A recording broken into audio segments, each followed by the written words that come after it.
everybody else's show is up here, but my show, it doesn't say my name. They switched the USBs, Like everybody, I mean, like I'm watching on TV and it says The Morning Call.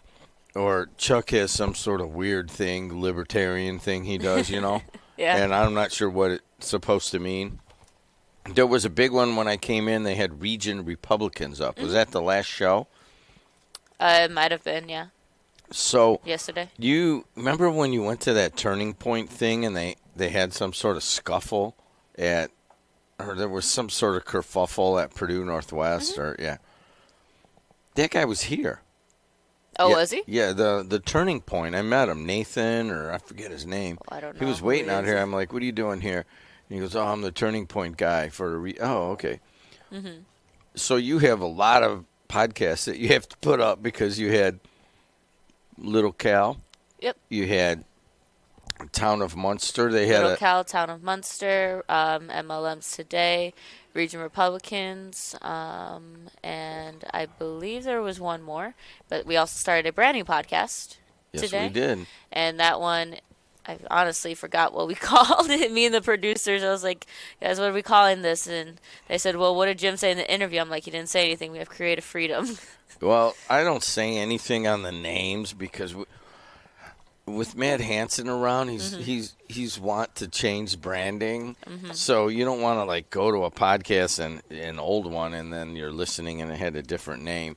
So I try not to say the names inside the podcast until we're ready. Yeah, that new podcast we started is the Region Blueprint Northwest Indiana High School Athletics Podcast.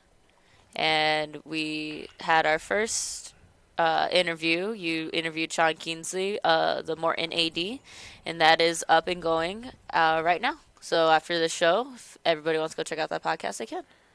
So, yeah, I mean, I'm obviously kind of veering towards where I should have been all along, which was talking about sports, but I enjoyed very much talking to Sean Kinsey, the athletic director at Munster. Did I say Munster? You never know, Schultz. But anyways, at Morton, and we talked mostly about a little bit about KP. KP is the 6 foot kind of small. In college, she'll probably play small forward, but she is by far the best player in the Calumet region. She played for Morton. Morton going into the sectional was 17-1, having beaten a lot of really good teams. The one they could not get over, which is a longtime powerhouse in the region, was Marquette Catholic. That was their only loss going in. And then they went out to Crown Point and lost in the sectional to Crown Point, whom they had beaten earlier in the year. So I'm sure KP and Coach Harris and the rest of them at Morton are just they're ready to go. I hear a little bit of a whine in my ear. What is that? Yeah, take phone.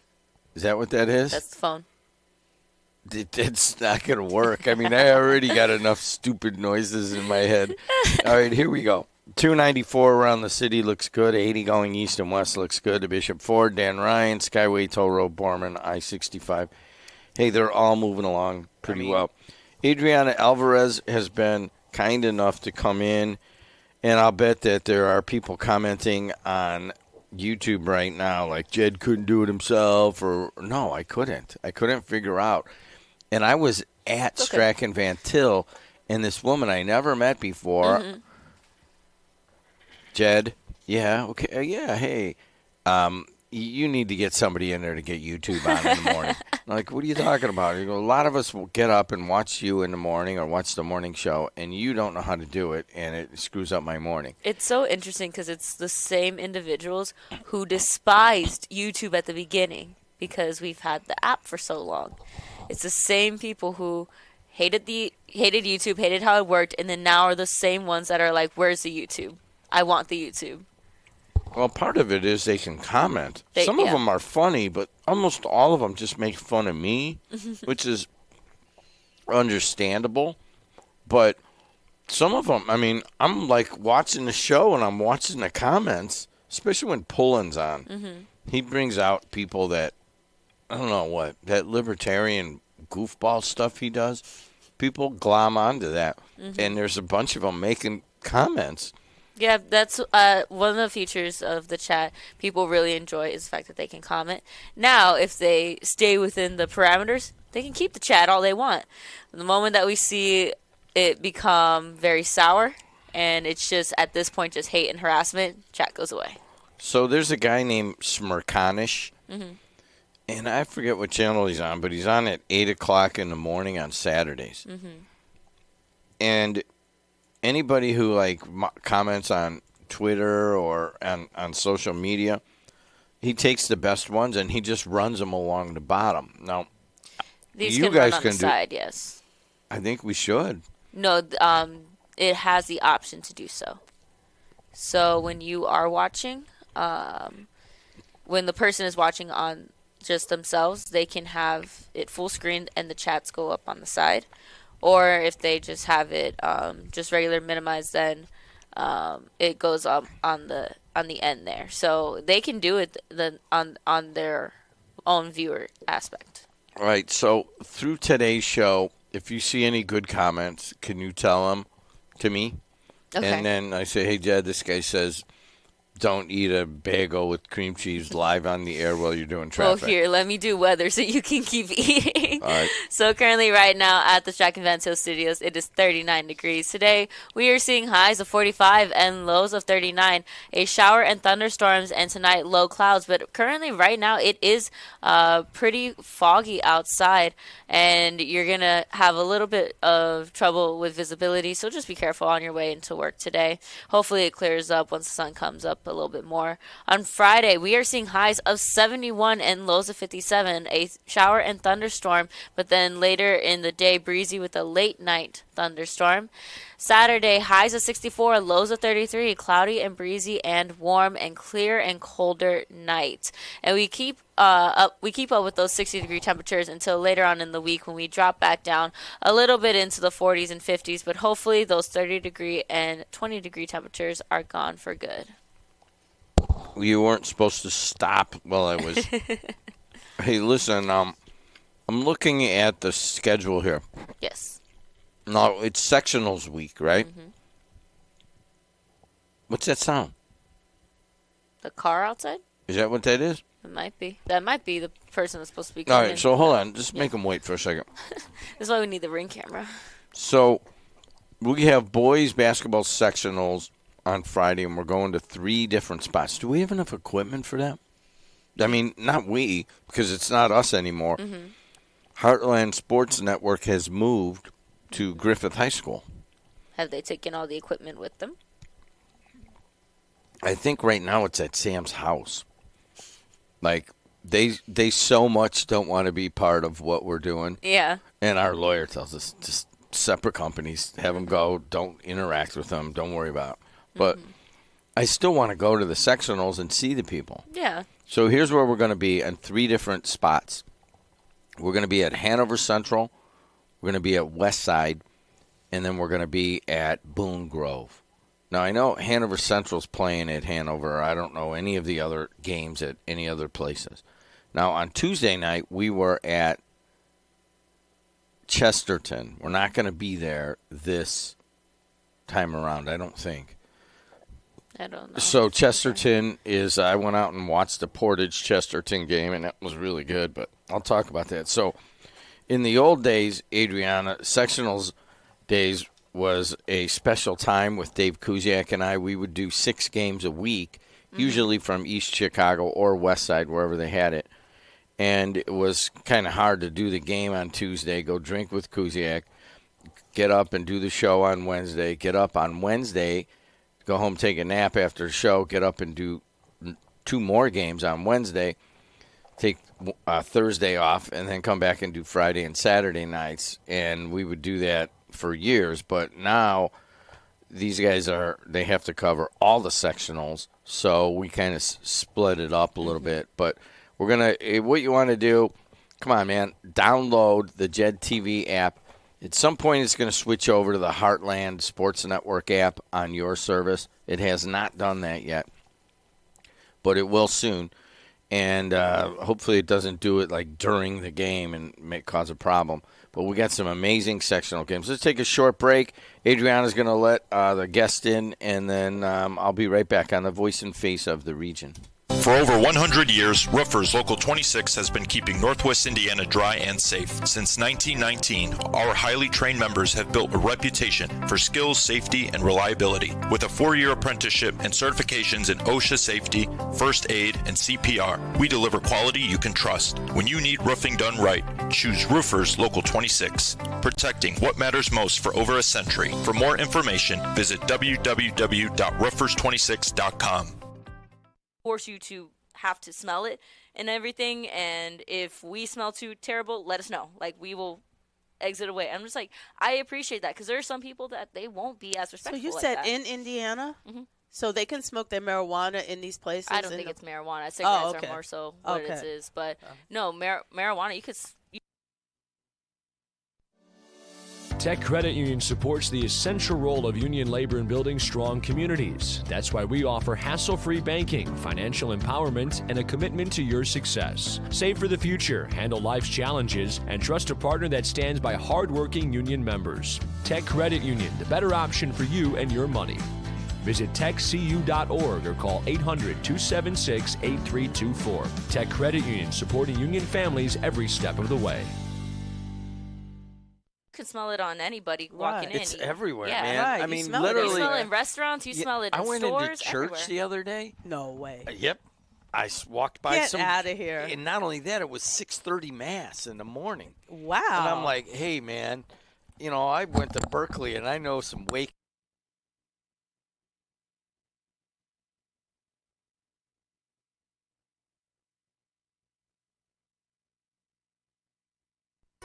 Summer's coming, and Deep River Water Park is taking applications for all positions. We have jobs both inside and out for all ages that offer great benefits. Free admission on your day off for you and a friend, free uniforms, paid training, make new friends, flexible scheduling, and more. To apply, just go to deepriverwaterpark.com and you're on your way to a summer of rewarding fun.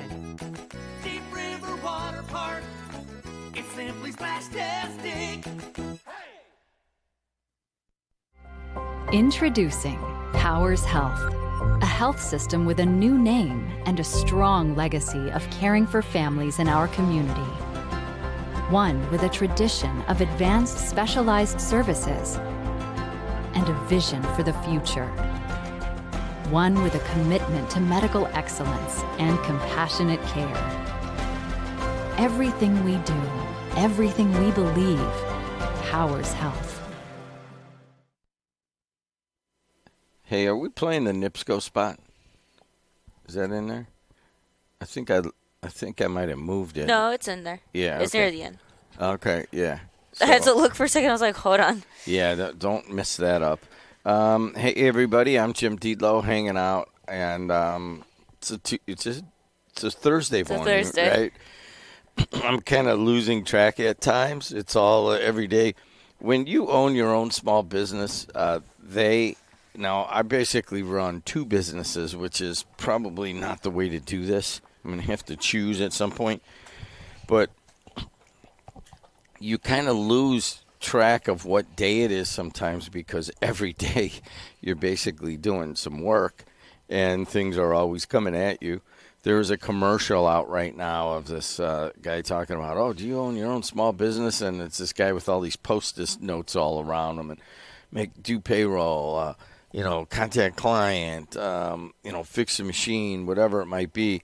Those things are always going on. So you lose what day it is. But I know what day it is today. It is Thursday, and we have no traffic, which is kind of odd. 294 around the city looks good.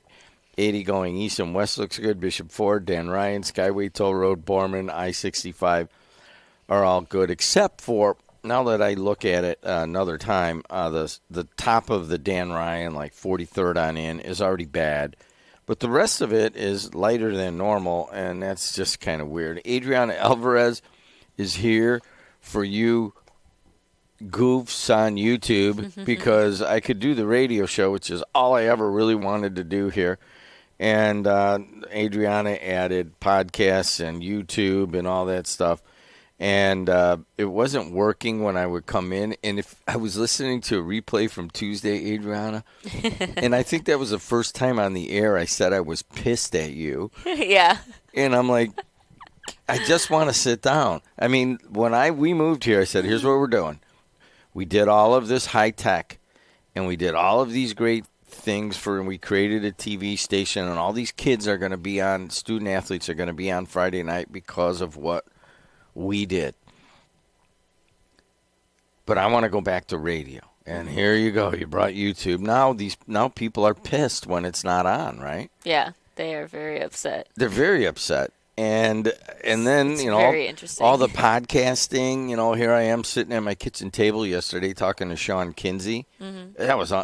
That's unbelievable how that can be done now. Mm-hmm. And then it used to be when I talked from my kitchen table, there was a little echo.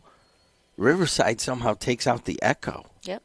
You could broadcast from your bathroom, and they would take the echo out. It's crazy. Mm-hmm. And so that's the future. You can watch the Sean Kinsey podcast on Apple, Spotify, anywhere you get your podcasts, as well as it is posted on YouTube right now. So go check that out, and we put some clips of it on our social medias as well. So go ahead, give that a look, and we're gonna have some more episodes coming out soon, as well as the Cow Guy podcast got posted today. So okay, you guys are fully caught up, so now you guys got to make another one for Thursday. The next interview for, what do you call it, the Region Blueprint? Yeah, the Region Blueprint, the Northwest Indiana Athletic Directors podcast. All right, it's not just going to be athletic directors.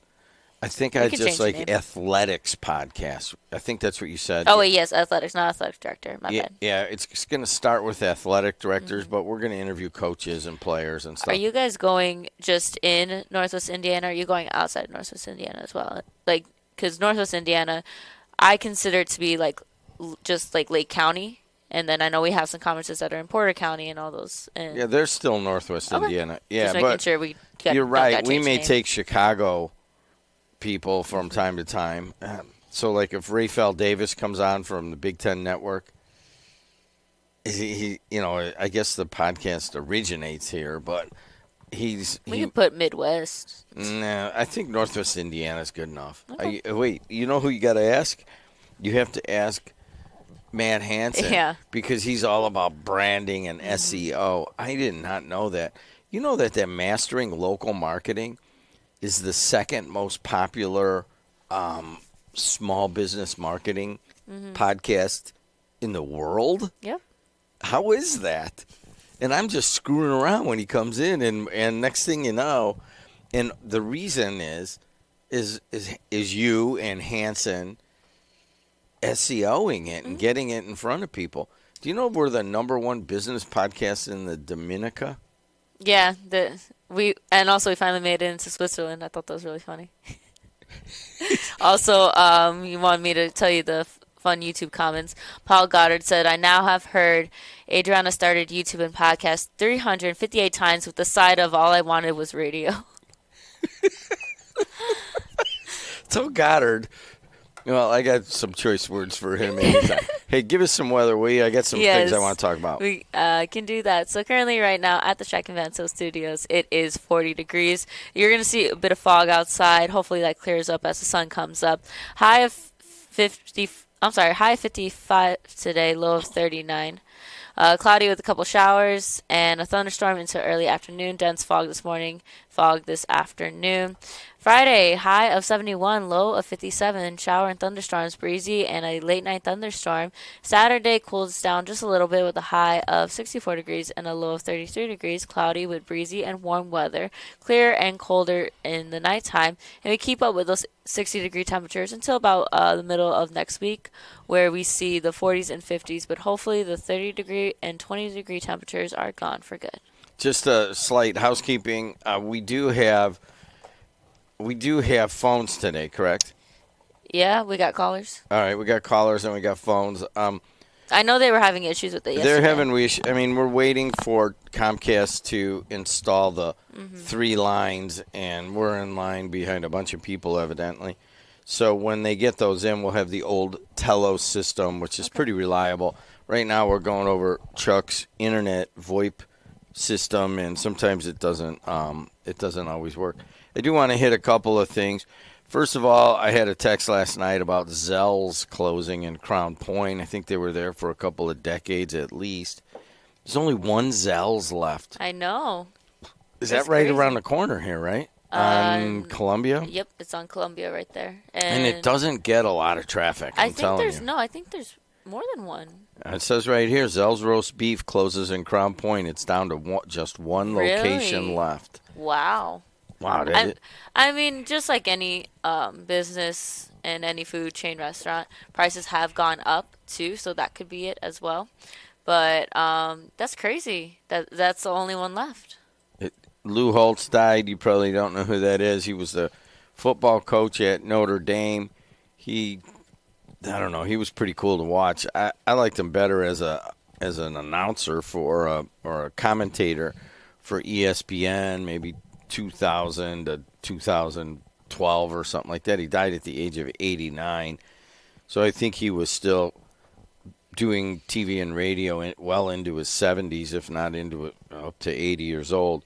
And a huge loss. I think Notre Dame won the national championship in '88, and then they were number 2 twice. And I think one of the years I thought they should have been 1. But he dies at the age of 89. Recently, a friend of mine ran for Congress on the Illinois side. He was the field goal kicker for Notre Dame when Lou Holtz was there. His name was Ted Grottle, and I knew Ted from the Chicago Board of Trade. I traded with him for a long time, and he was running, so he went to his old college coach and got Lou Holtz to do a video in support of him. He still didn't win. He lost to a guy named Oberweiss on the Illinois side, but Holtz still looked pretty good. This was only like 4 or 5 years ago. He looked really good. But I guess his health had really declined recently. He was on, I don't know how many months ago that was, but he was on with Lee Corso, and they did a banquet, and they were just making people laugh, and I saw some clips of that. You may, if you're a Lou Holtz fan, go look for that final interview. I think that was his last interview. And it was with Corso, and I think even Holtz said, he goes, yeah, my health is done. I'm going to be in the cemetery soon. He made that joke. And so dead at the age of 89, big for the Notre Dame community. All right, let's take some phone calls. I got a whole bunch of stuff, but let's see if this works. 219-845-1100. Hey, you are on the air. How are you? Good morning. How are you all doing this morning? Good. What's happening? Well, let me start first by saying I attended a forum last night. All the sheriff candidates. Dave German was pretty much put this together in the middle area of Gary, beyond 4 walls, and he did an excellent job. They opened it. There must have been about 200 people there, and it was always an agreement. Let's be courteous to each of those people. There was one Republican. There was 5 Democrats and 1 Republican. All the candidates came, and we treated the Republicans as like it was somebody too, and it was a great thing. And I just think that right now, when we have stuff like that, this is a very hotly contested race, the sheriff race. It always is in Lake County, Indiana, probably because of the money. I don't know, it shouldn't be because of the money, but, that's one of the top jobs. It should be because you want to try to do something. And my question to them, and when they call my name or speak, because you have to stand up to speak, and when they called my name, and they said Quinn she was the moderator, and she said Brian Matlock, and and so when Flores, Brian Matlock. Oh, I hear you on WJOB radio. I said, oh, man, don't bust me out. What do you mean? And when we got through, I asked him when he said, man, I agree with you. He said, they got some crazy people there, and I'm not. Maybe he wouldn't want me saying that this morning because there were some of the people. He just said that some of the people that he said, but I agree with you. I look forward to hearing you. I said, well, probably those days will be numbered, because you're not getting anywhere. But I just believe that there ought to be a balance there, and I don't think there is a balance. So let me just say that, and this morning, and then we'll move on to another subject matter. This morning I heard that the Justice Department are going at Joe Biden.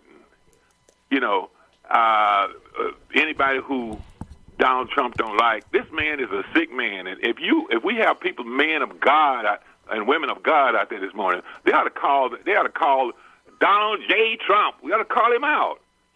This man is sick, and the same thing if the shoe was on the other foot. The same thing I would say to Joe Biden. You need to leave Trump alone. He's out. This man is a sick man. This man is a decent man, I believe. I believe he's a decent man, and what we have going on here right now is terrible. And so as I woke up this morning, I said, well, I just want to see how many of those people, man of God or women of God, will call into this radio station and say they don't like what's going on. And when people are sick and stuff, Joe Biden was a good man. I'm not saying he got a lot of companies there, just that border deal. So was the guy that built, when he left office, he built houses and stuff. Carter. These people were good people. I mean, godly people. Man, we have people here right now. When you ask him to take the oath of office, he don't even want to put his hand on the Bible. What is with that? So all you men, and I'm gonna conclude by saying this: all you good men of God, when you see them, do you think it's right for them to keep picking on a sick man? But if you want to say, and again, we know the gas is high now, So like I say, so who we gonna blame now? So with that, you've given me ample time this morning. If you want to ask me a question, you can. But I would don't. That doesn't matter. All right. Hold on a second. All right, let's go back to the sheriff's thing, okay? Now, I'll just go through the Democratic candidates. You didn't have, I think David Crane is the only guy on the Republican side. That is correct. Yeah. All right. So he's got a sign right over here by Menards, a big billboard right now. Jason Gore. You got Steve Flores. You got Ed Jenkins. Jerry Williams. Maria Trajkovic. Yeah, Garcia Trajkovic. And then I don't know who John Sanchez is, or John Gregory Sanchez. So those are all the people running for sheriff. How many spoke yesterday? Every one of them. That's what I told you. Oh, even the Sanchez guy? I don't know who that is. Yeah. Okay. Yes. So we when the people put that together, they don't play games like that. They believe in decency, and we admire and appreciate. And I shook the Republican hand because I do believe that there needs to be a three parties with the independents. So okay, go ahead. I'm sorry. So I know you're Ron Matlock, so you probably have a favorite, but I'm going to ask you to put that aside and let's talk about Landon. I wouldn't tell you my favorite. I wouldn't tell you my favorite anyway this morning, but you probably would guess it. But anyway, go ahead. All right, so Jason Gore, let's start it here. I think we'll just go in order here on alphabetical. Now, he is the ATF guy from Hammond. I don't know if he went, which high school he went. I think he went to Hammond High. And he is crossing over from being a Fed and running the ATF office out of Chicago and trying to be the sheriff. That's correct. All right. And then Steve Flores is the police chief in St. John. Okay. Good enough. And he's his dad was it his dad or his uncle that was a police chief in EC? EC. All right. So then you got Ed Jenkins, and Ed Jenkins is in the sheriff's office now, right? He's the number two man. Yeah, number two to Oscar Martinez. Oscar. Yeah. All right, Oscar. So there you go. That's Jenkins. I see all three of these guys everywhere. I mean, they're at every wake. They're at every gathering, and they're running hard for sheriff. And all right, and so is Jerry Williams. Now, he's the state police guy, and State trooper. yeah, and he runs around with Roy Dominguez. Okay. Now, Maria Trajkovic, I do not know. I think I've met her before. I don't know. I don't maybe not see her at many places, but then again, I'm not. And then John Sanchez. Okay. I don't know what their situation, but those four right there, Gore, Flores, Jenkins, and Williams, they're everywhere right now, Matlock. What do you make of that? When you're running for office, I always say that people should not just run at election time. And when I was in office, I didn't run. If I went to people's church, and I've been at a couple of churches now, I don't have a church now because basically I'm looking for another church because I'm a Methodist, and it has dwindled so until we need a bigger church because you have bills to pay in the bills. So I'm going to be joining. Hopefully this year was my thing because I am a man of God. I believe in God, and I just try to do the right thing. But go ahead. I'm sorry. What's that have to do with the sheriff's race, Matlock? No. I'm just saying. I'm saying that you mentioned all the people, and I say yes. I met all the people, and we just want people who are good people. I guess what it has to do with the sheriff thing. I think that all those individuals were good and maybe qualified. So that's my point. That's my point. I don't mean to cut you off, but here's the thing, Ron. We have a lot of offices in Lake County and in cities and in towns. I mean, there's hundreds of offices. We have, I don't know Sanchez. I can't comment on that. We have 5 really good candidates running for one office. Like I said, I'm not dissing on Sanchez. I just don't know him. Okay, but I know all of the other people, and they're all good candidates. Jason Gore, ATF, Flores, solid police chief. Jenkins, solid sheriff's department person. Williams with the state police forever. He has pictures on the gas pumps. Some used to have him. Maria Trajkovic, solid in law enforcement. We have 5 good people, and plus Sanchez, I don't know anything about, that I know personally would make decent sheriffs. And we're running them. They're all running in the same run. You know what I mean? It's like, can't you guys spread out a little bit and take some of these other offices up? I mean, this is a lot. It's a lot of talent going for one office. Can I throw a monkey wrench in right there with Jenkins and Jenkins and Flores? Can I throw a monkey wrench in there? Are you gonna diss on them because you want to make your candidate look better? No. I question if Jenkins is working with the sheriff, the number 2 person. You got Trajkovic. She's also works for the sheriff department. Yeah. In my understanding, that the person that they really want would probably be Jenkins. Flores. No, they would probably want Flores. Who's they? Who's they? Well, the public. Okay. And so, like I said, I'm just saying that's probably what they would do. I do know that Tom McDermott is supporting, and he has a right to do that. Gore has a right to do that. Gore, you kind of know who those people are when you Jed. I hang out with, and I do. I kind of do my little homework, and I know. I say, what is this about?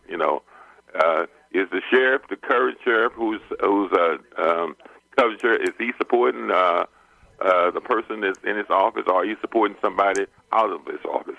And and I'm not going to throw anything out there, but I'm just simply saying these things can be fun, and you have to be able to figure those things out, Jed. And I think I sit around sometime and say, how is this about? Then I get the opinion of people like you and other people, and you might say, well, I agree with you, and then maybe you don't. Well, that's fine. Everyone is entitled to their opinion. So Matlock, here's the thing about a sheriff's race like this. First of all, Dave Gehrman put this together, brought all these sheriff's guys in here. I did a great job. He opened up the church, and I get what the pastor indicated him in that So he had the microphone. Yes. Go So ahead.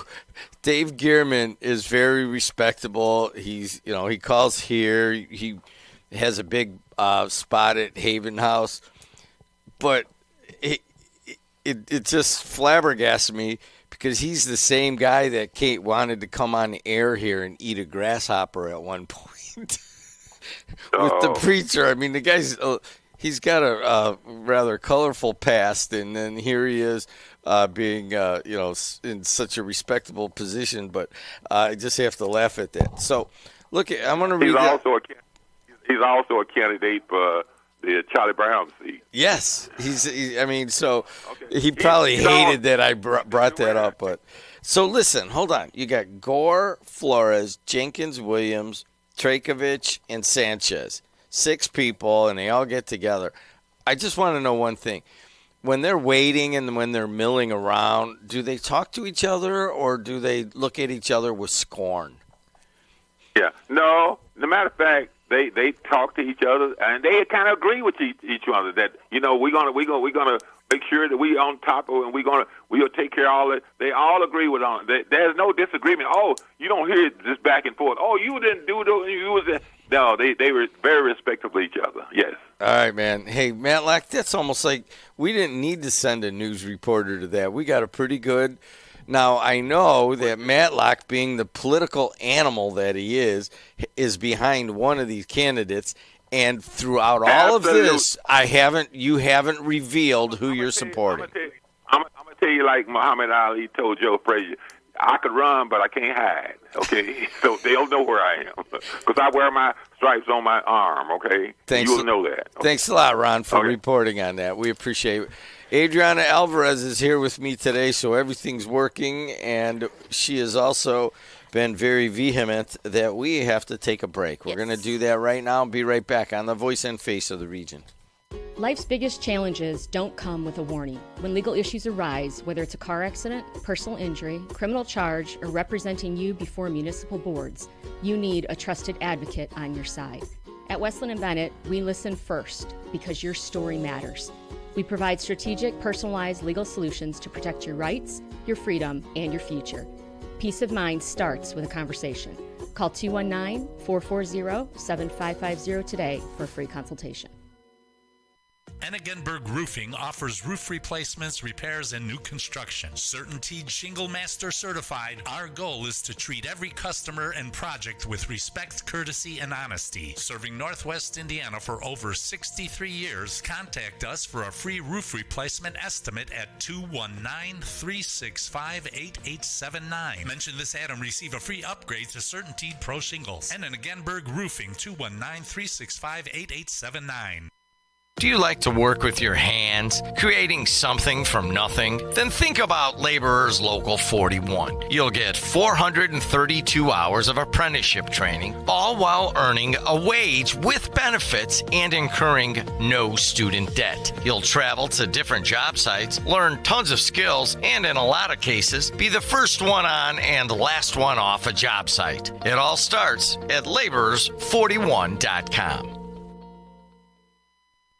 Are you sausage curious? Who's ready for Polish? Big Frank Sausage has the very best Polish food in the region. You had a mouthful of Big Frank sausage? We have a full bar, dine-in, carry-out, delivery, and catering available. I've had a mouthful of Big Frank sausage.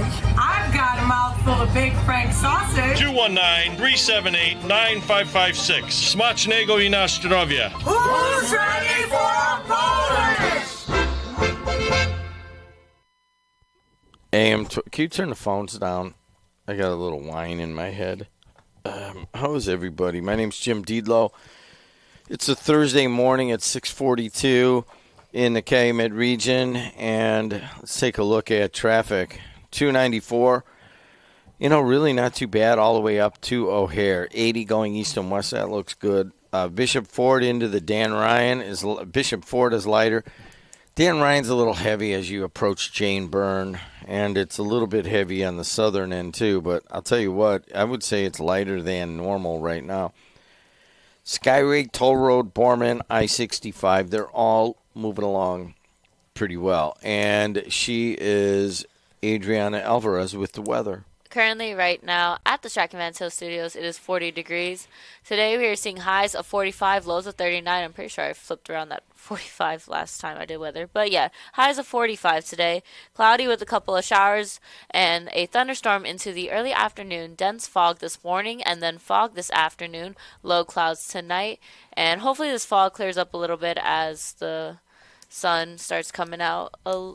Hopefully, I'm looking outside right now and it's not looking too good. Friday, highs of 71, lows of 57, a shower and a thunderstorm. Breezy and late night thunderstorms will be happening. And Saturday, highs of 64, lows of 33, cloudy and breezy and warm with clear and colder weather in the nighttime. And we keep up with those 60-degree temperatures until about the middle of the week where we dip back into the 40s and 50s. A lot of stuff out there right now. One of them is, of course, that we are in some sort of a skirmish with Iran, and we have had deaths. Our own president saying we expect casualties, but in the end it's going to be a great deal for the world. And sadly, there will be more deaths before it ends. That's the way it is, likely be more. But we'll do everything possible where that won't be the case. What did Hegseth says that the media is supposedly focusing too much on the dead soldiers to make Trump look bad. He suggested those deaths were getting disproportionate play compared to the military's successes. But when a few drones get through or tragic things happen, it's front page news. I get it. The press only wants to make the president look bad, but try for once to report the reality. Also, here in Lake County, you heard from Matlock, all the Democratic primary candidates getting together for the May 5th election. And it would be Jenkins, Gore, Flores, Williams, Trakovich, and Sanchez. If anybody went out there, we'd love to hear what you had to say. But please, no endorsements of any specific candidates or whatever. They got to pay for that. And we are in the middle of sectionals right now, and we have 6 games on TV on Friday night. We're going to be from Boone Grove, West Side, and Hanover Central. We're going to have our best people out there. I think we have barely enough equipment to do 3 full broadcasts. And I'll just tell you the announcers on these. Out in Hanover Central, it's going to be Oppenheim, a new one, and Dan Repay of the Little Cal Commission. And then out at Boone Grove, it's going to be Josh Lepowski and Larry Moore Jr., the former Hammond Central, Hammond High coach, and St. Francis de Sales. He and Lepowski work really well together. And then at Westside, it's going to be Sam Michael and Tim Fedler. They've been together for years. So we've got some amazing announcers going on out to these places. Please download the Jed TV app on your phone and watch the games on Friday night. You can go back and forth between them. I'm going to try to get Sam to pull. There's a little blurb that plays before the games every time you go there.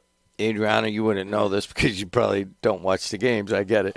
But it's like, I think it's like 12-second thing, and it plays over and over and over. What you want to do, sometimes you want to go from game to game, and you got to watch that every time. Let's talk to Sam about maybe just pulling it down for Friday because we're going to be doing 6 games. People are going to want to be on their TV going back and forth. Around. I had a couple of guys. One of them is Jimmy Zafransky from he's a football coach in South County. He dates my niece and Sarah. She was Sarah Dedelow. I don't know what her last name is now, but Sarah. And she has 2 kids, and the football coach dates her, so he gets to come to all the family outings now. And every time I get there, he's like, can't you do one of those where you put 2 broadcasts next to each other? Or better yet, 4 broadcasts up there. Like if we're doing every once in a while on a Friday night, we'll do 4 broadcasts.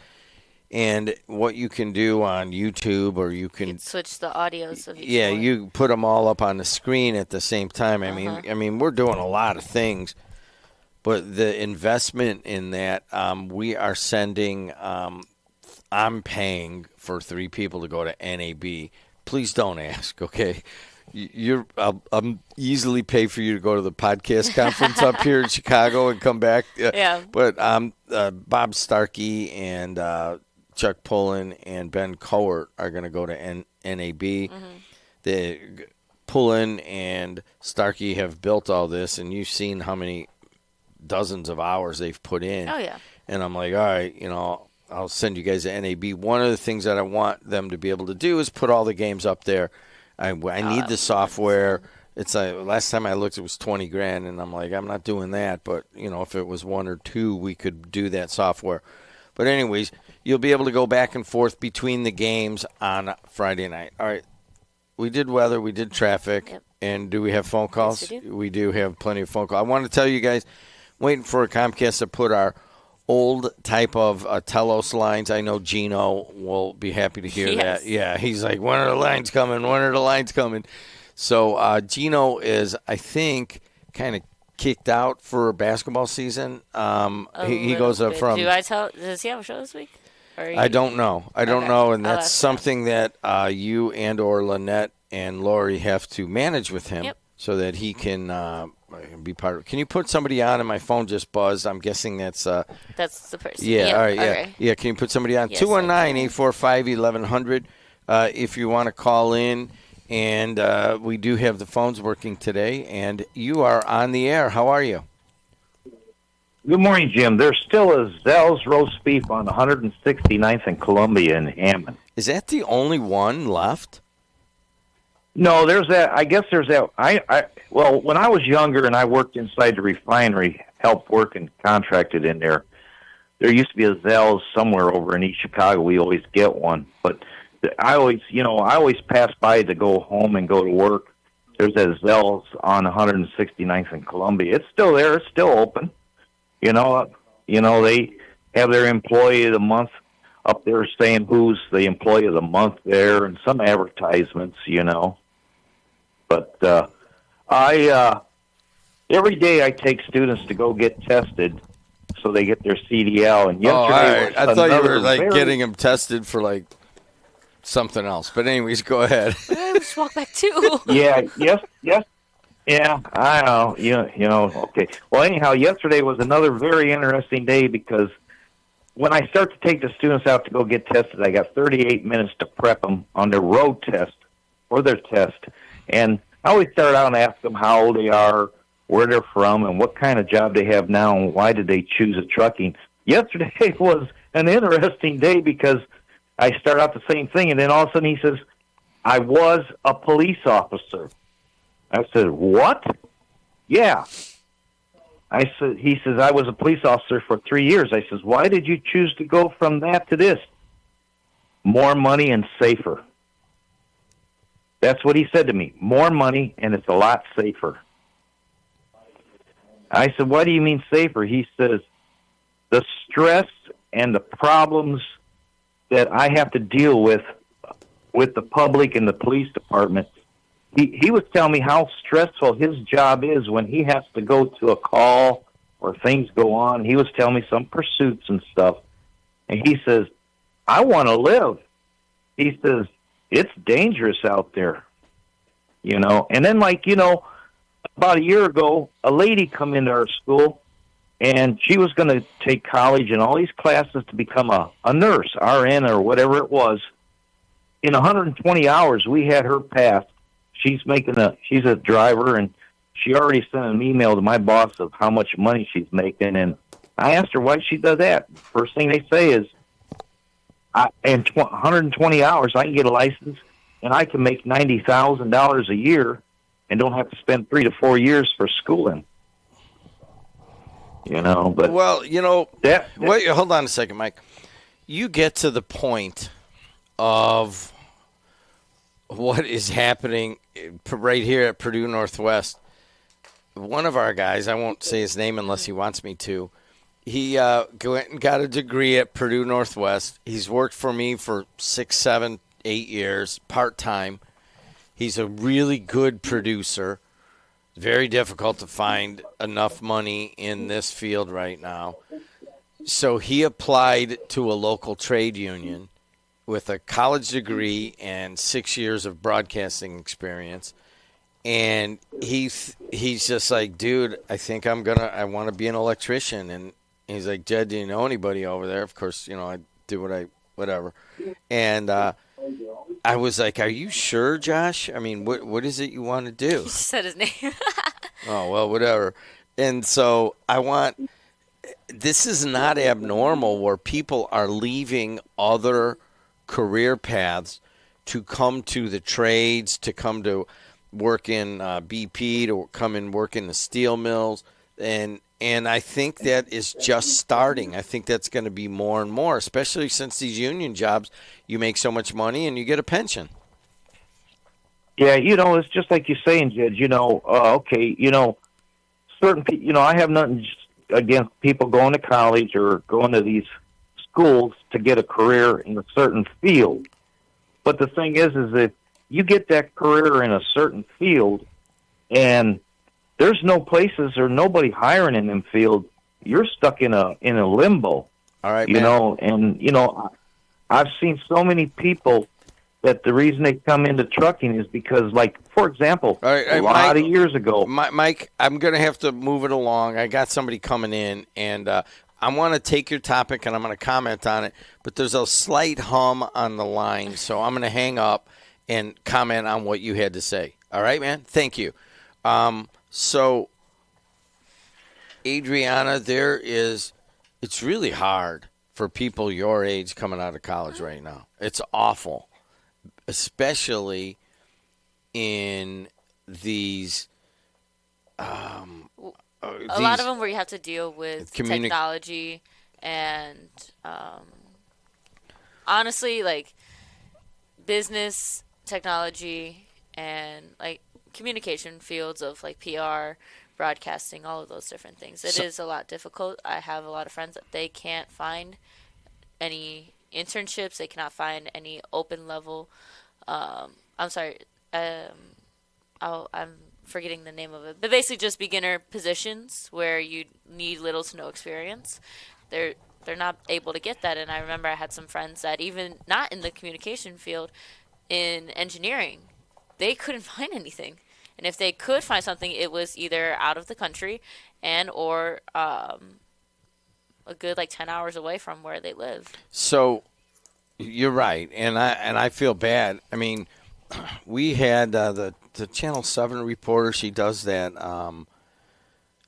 She does Gloria Morris's podcast sometimes. What's her name? Yeah, I know exactly what you're talking about. Yeah, she was a. You remember seeing her? I remember seeing her on TV all the time. Who she is? But she comes in on noon on Fridays. Yeah. And she's like, Jim, can you take somebody that an intern? You don't have to pay him, whatever. And I'm like, no, we don't have that. It doesn't work. It's not it's just something we can't do. And she goes, oh my God, you're saying the same thing that every television radio station in Chicago is saying, that nobody's taking any interns or any entry levels. Now, I don't know what's going to happen with people getting educated at Purdue Northwest with history and communications and that kind of stuff. Even people going for computer programming. Don't worry about her name. We'll figure it out. Her name is Tina. I just don't know her last name. Tina. Yeah, she was on Channel 7. She goes, oh, my God, I don't know how anybody's going to get into the business.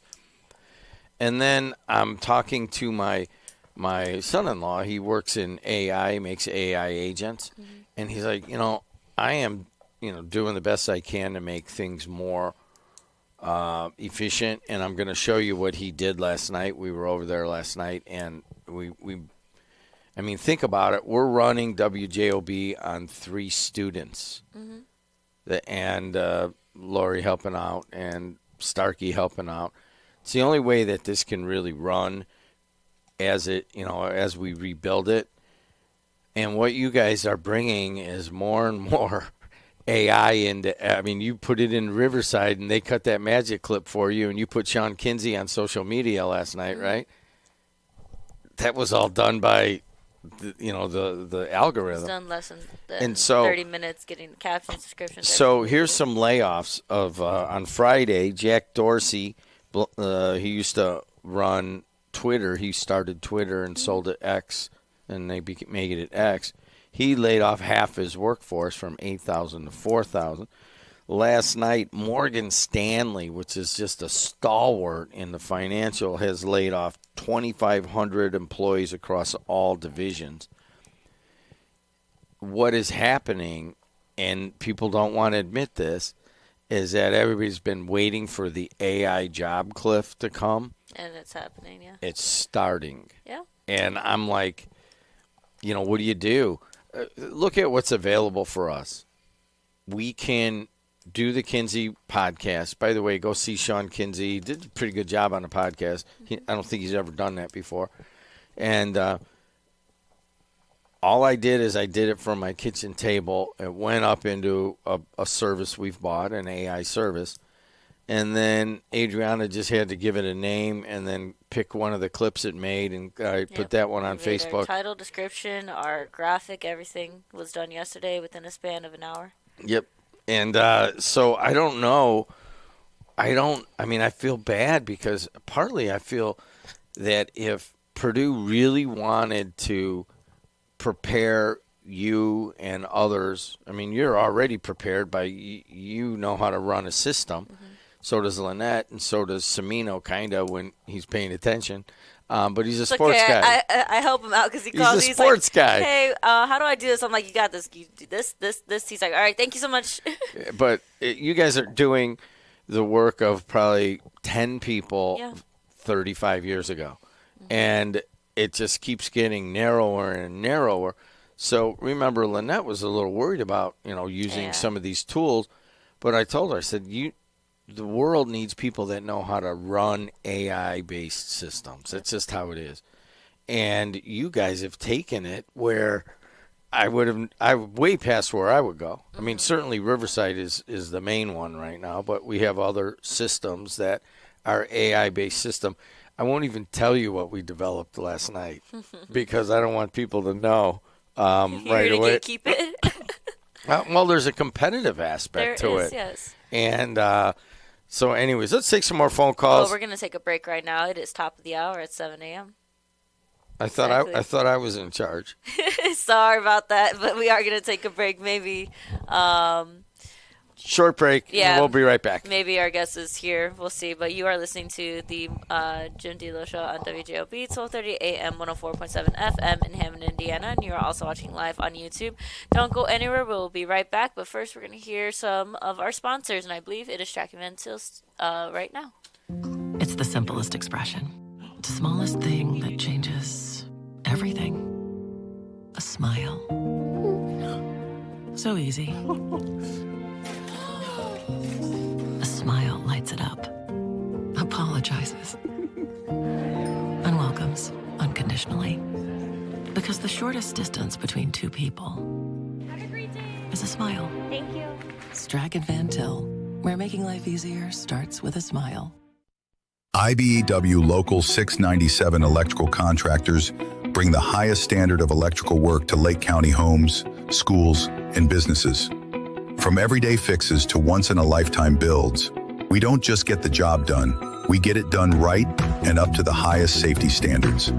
When you need electrical work, hire the professionals who power Indiana. Powering Indiana, Lake County, bringing excellence to the job, creating a brighter future for our community. It's the simplest expression.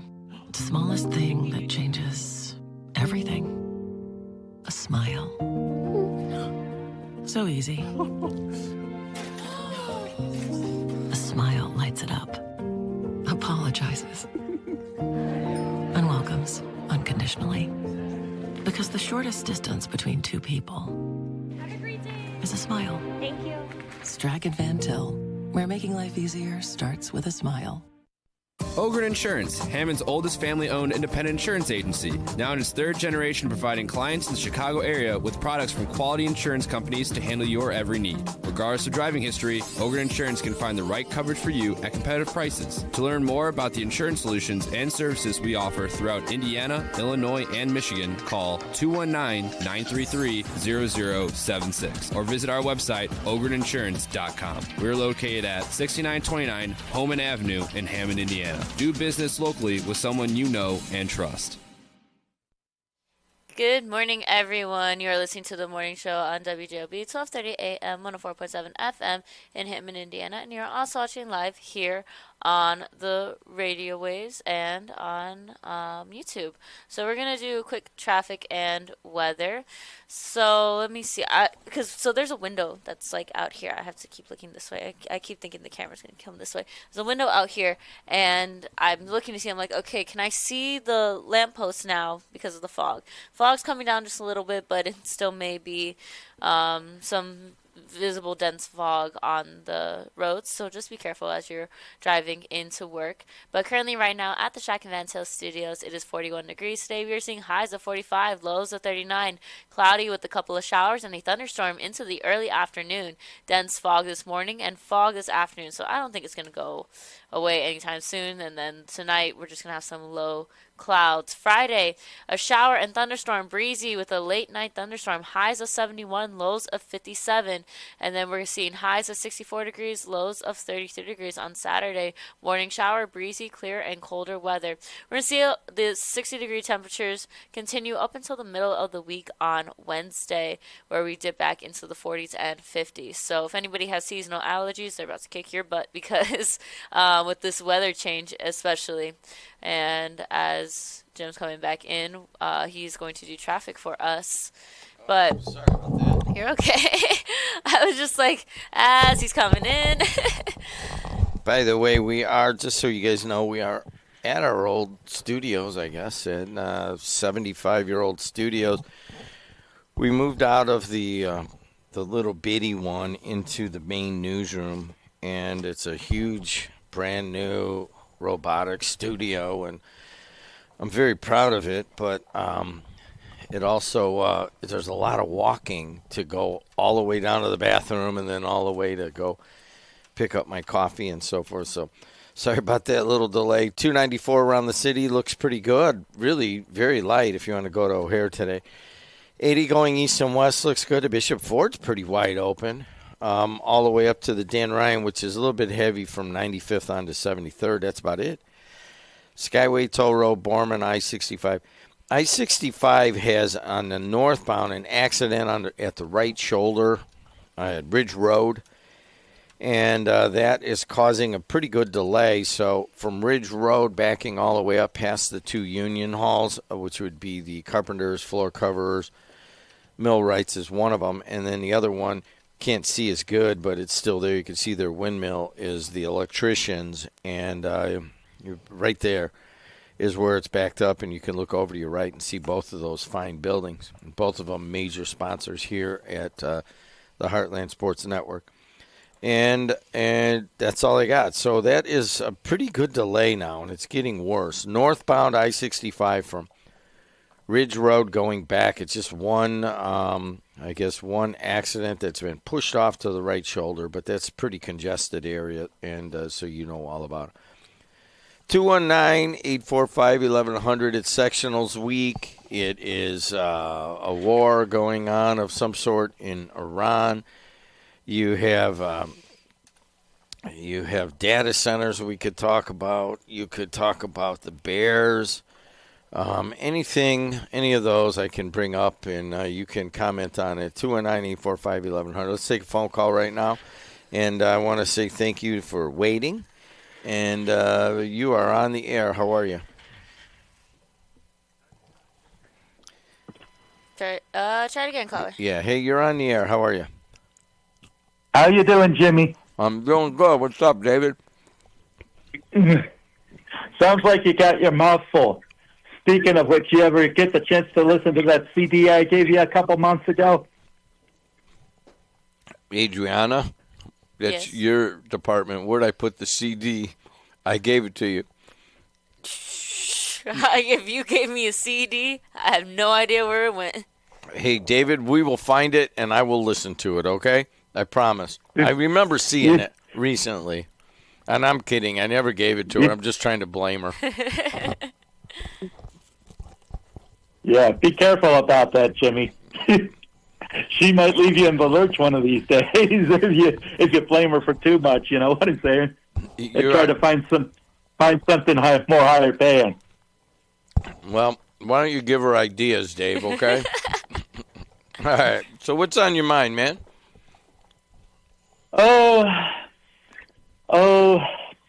Amongst other things, kind of dealing with the proverbial bum foot, which kind of precluded me from going to Purdue Northwestern last night. Oh, yes. And from what I think I saw, and from what I think I ended up seeing on the scoreboard last night, it's like, yeah, I think I might have aggravated my foot even worse if I would have gone to that game last night, from the looks of the score at least. Yeah, Purdue wound up winning barely, and they were losing like 35 minutes out of the game, and they wound up winning by 70-66, I think, at Northwestern. That's what I saw. That's what I saw when I looked it up on my phone, like here in the early morning hours, or it gets to be a blur. All right. Yeah, after a while. It does. Hey, David, thanks for the phone call. I appreciate it. Talk to you. 219-845-11. Now, David brought something up here, okay? Adriana, last night, my dad listens to the game on WJOB, always listens to the Purdue game. First, somehow, I think right at 9, we had the wrong Simeon code in, so it switched off for like 3 minutes off of the Purdue game until Sam fixed it. So listen to my dad text me. What happened to the Purdue game? It's gone. Where is it? Oh, actually, it went off at 8 and right in the middle of the game, right? Mm-hmm. And then my dad texts me, who's the idiot who took the Purdue game off the air? So I apologize to my dad and everybody else, but we did go off the air for a little while of the Purdue game yesterday, and I'm not sure what happened there, but somebody had the wrong code in. 219-845-1100 if you want to call in and talk to me. But there are a few things that I want to talk about, and one of those is that we are entering into a war, and I'm not really sure what it means. I'm like, what are we fighting about? All right. I hear some people say that it's oil. Some people say that it's the government itself over there. And then some people say it's a distraction of things. So I'm like, what are we fighting about? All right, what would it be a distraction of things? What do you mean? Distraction from what's going on here in the U.S. I'm like, tinfoil hat on, guys. But that they don't want to fix a lot of things in our country at the moment, so they're like, well, what can we distract the people with? War is bad. Okay, people will focus on the war, and that'll bring people together as American citizens. Now, that's tinfoil hat, yes. Some people are like, that's the most outlandish thing I've ever heard, and some people are like, no, it could be a distraction of some things, but maybe not those exact. Well, I talked a little bit about, like, say, media strategy or public perception strategy. And it is really low for Donald Trump right now. Mm-hmm. He's, pretty much getting hammered down just to the very big, there were a lot of independent Democrats and Republicans that kind of went over that way toward Donald Trump. It's kind of whittled down just to the diehards that are, I think 38% approval rating is the lowest he's ever had and one of the lowest any president's ever had. So you have to, just from a media standpoint, you have to shift the narrative, right? Yes. You can't. The narrative is like the Epstein files and how bad you're doing or whatever, and that's what people are hearing, and that's why the one Hegseth came out yesterday says all the media wants to do is just point out everything that Donald Trump is doing is bad, and that there's some truth to that, to be honest with you, but so if you wanted to flip the narrative on two things. You need to flip the narrative on the Epstein files because it's getting closer and closer to like an Epstein class and showing how the rich are not being accountable for awful misdeeds. I can imagine some classes right now in the education system are just having field days with what has been going on within the last, I'd say within the last 5 years. There's just like 5 years of what? What do you mean? 5 years of just politics. Well, I think one of the things that Trump ran on, and I think it was and it gave a lot of people hope, I guess, was that, hey, you know what, you're getting screwed by the real rich class of people, and we need to go after them and make them held accountable and so forth. And then you have this child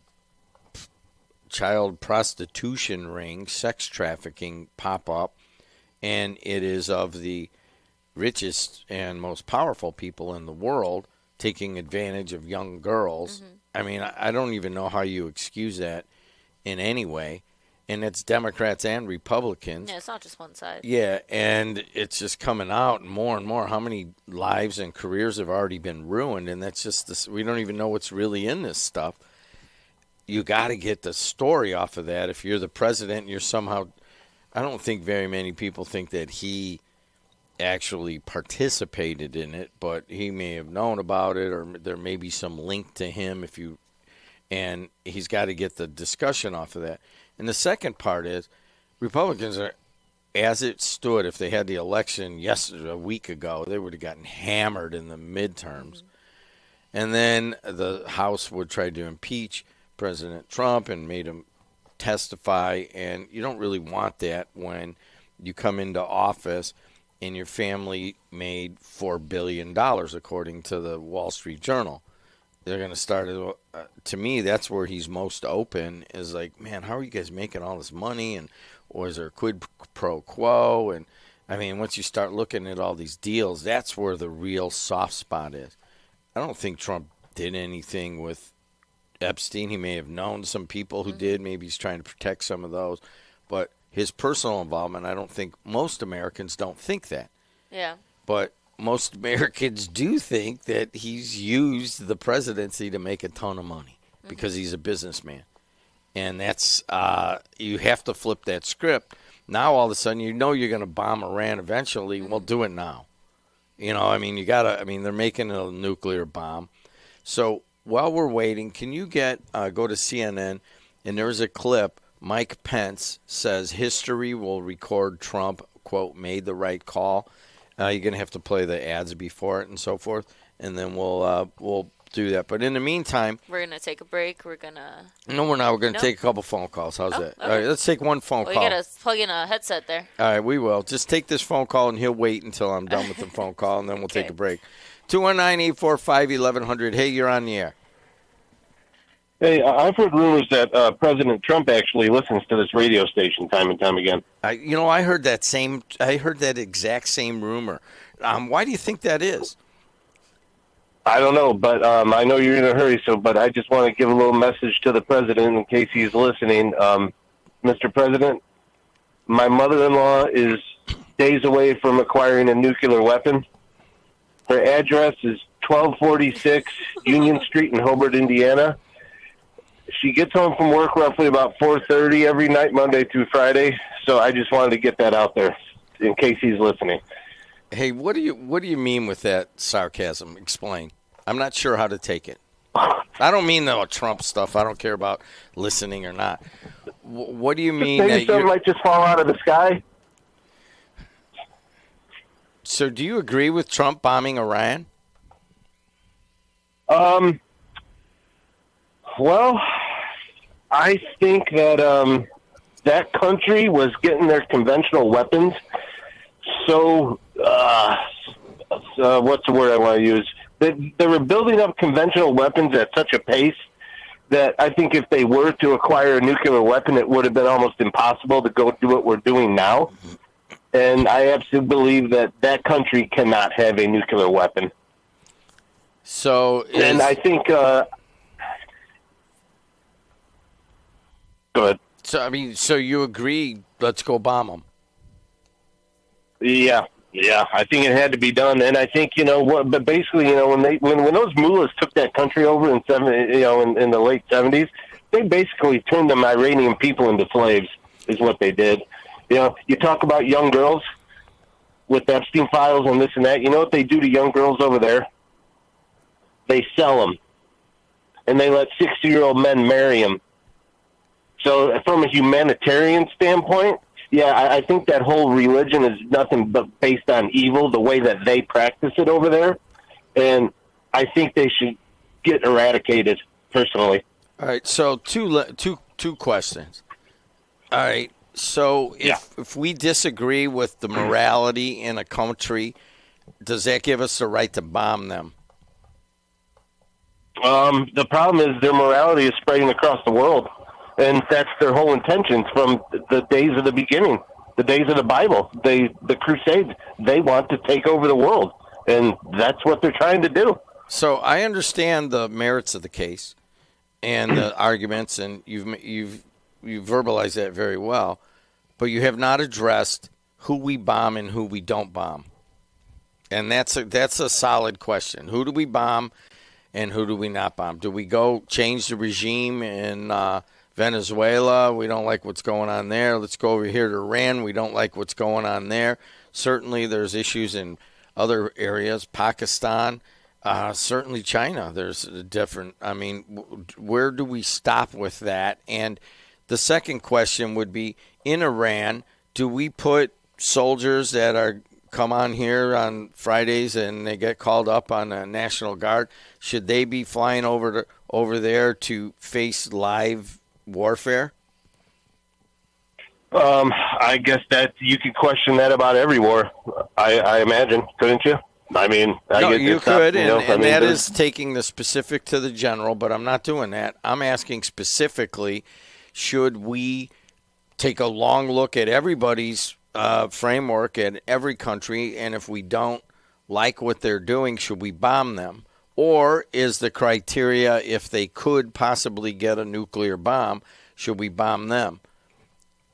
And then should we put soldiers from St. John going into Iran and put them in harm's way where they could get killed? Those are all very difficult questions. Maybe we should. I believe that us independently should not put boots on the ground in that country. But what I do think, all their neighbors hate their guts. All the other Arab nations are trying to civilize themselves. You got the UAE, Qatar, I think Dohan, a bunch of them. They're trying to get civilized here. Those nations need to step up, and if they're supposed to be a ground combat offensive in that country, everybody should go in there together and straighten that place out. I don't think we should do it by ourselves. Okay, but you said we shouldn't put boots on the ground. You can't just bomb people to smithereens. At some point, some soldiers got to come behind it, and then they got to face live fire, and people are going to get killed. So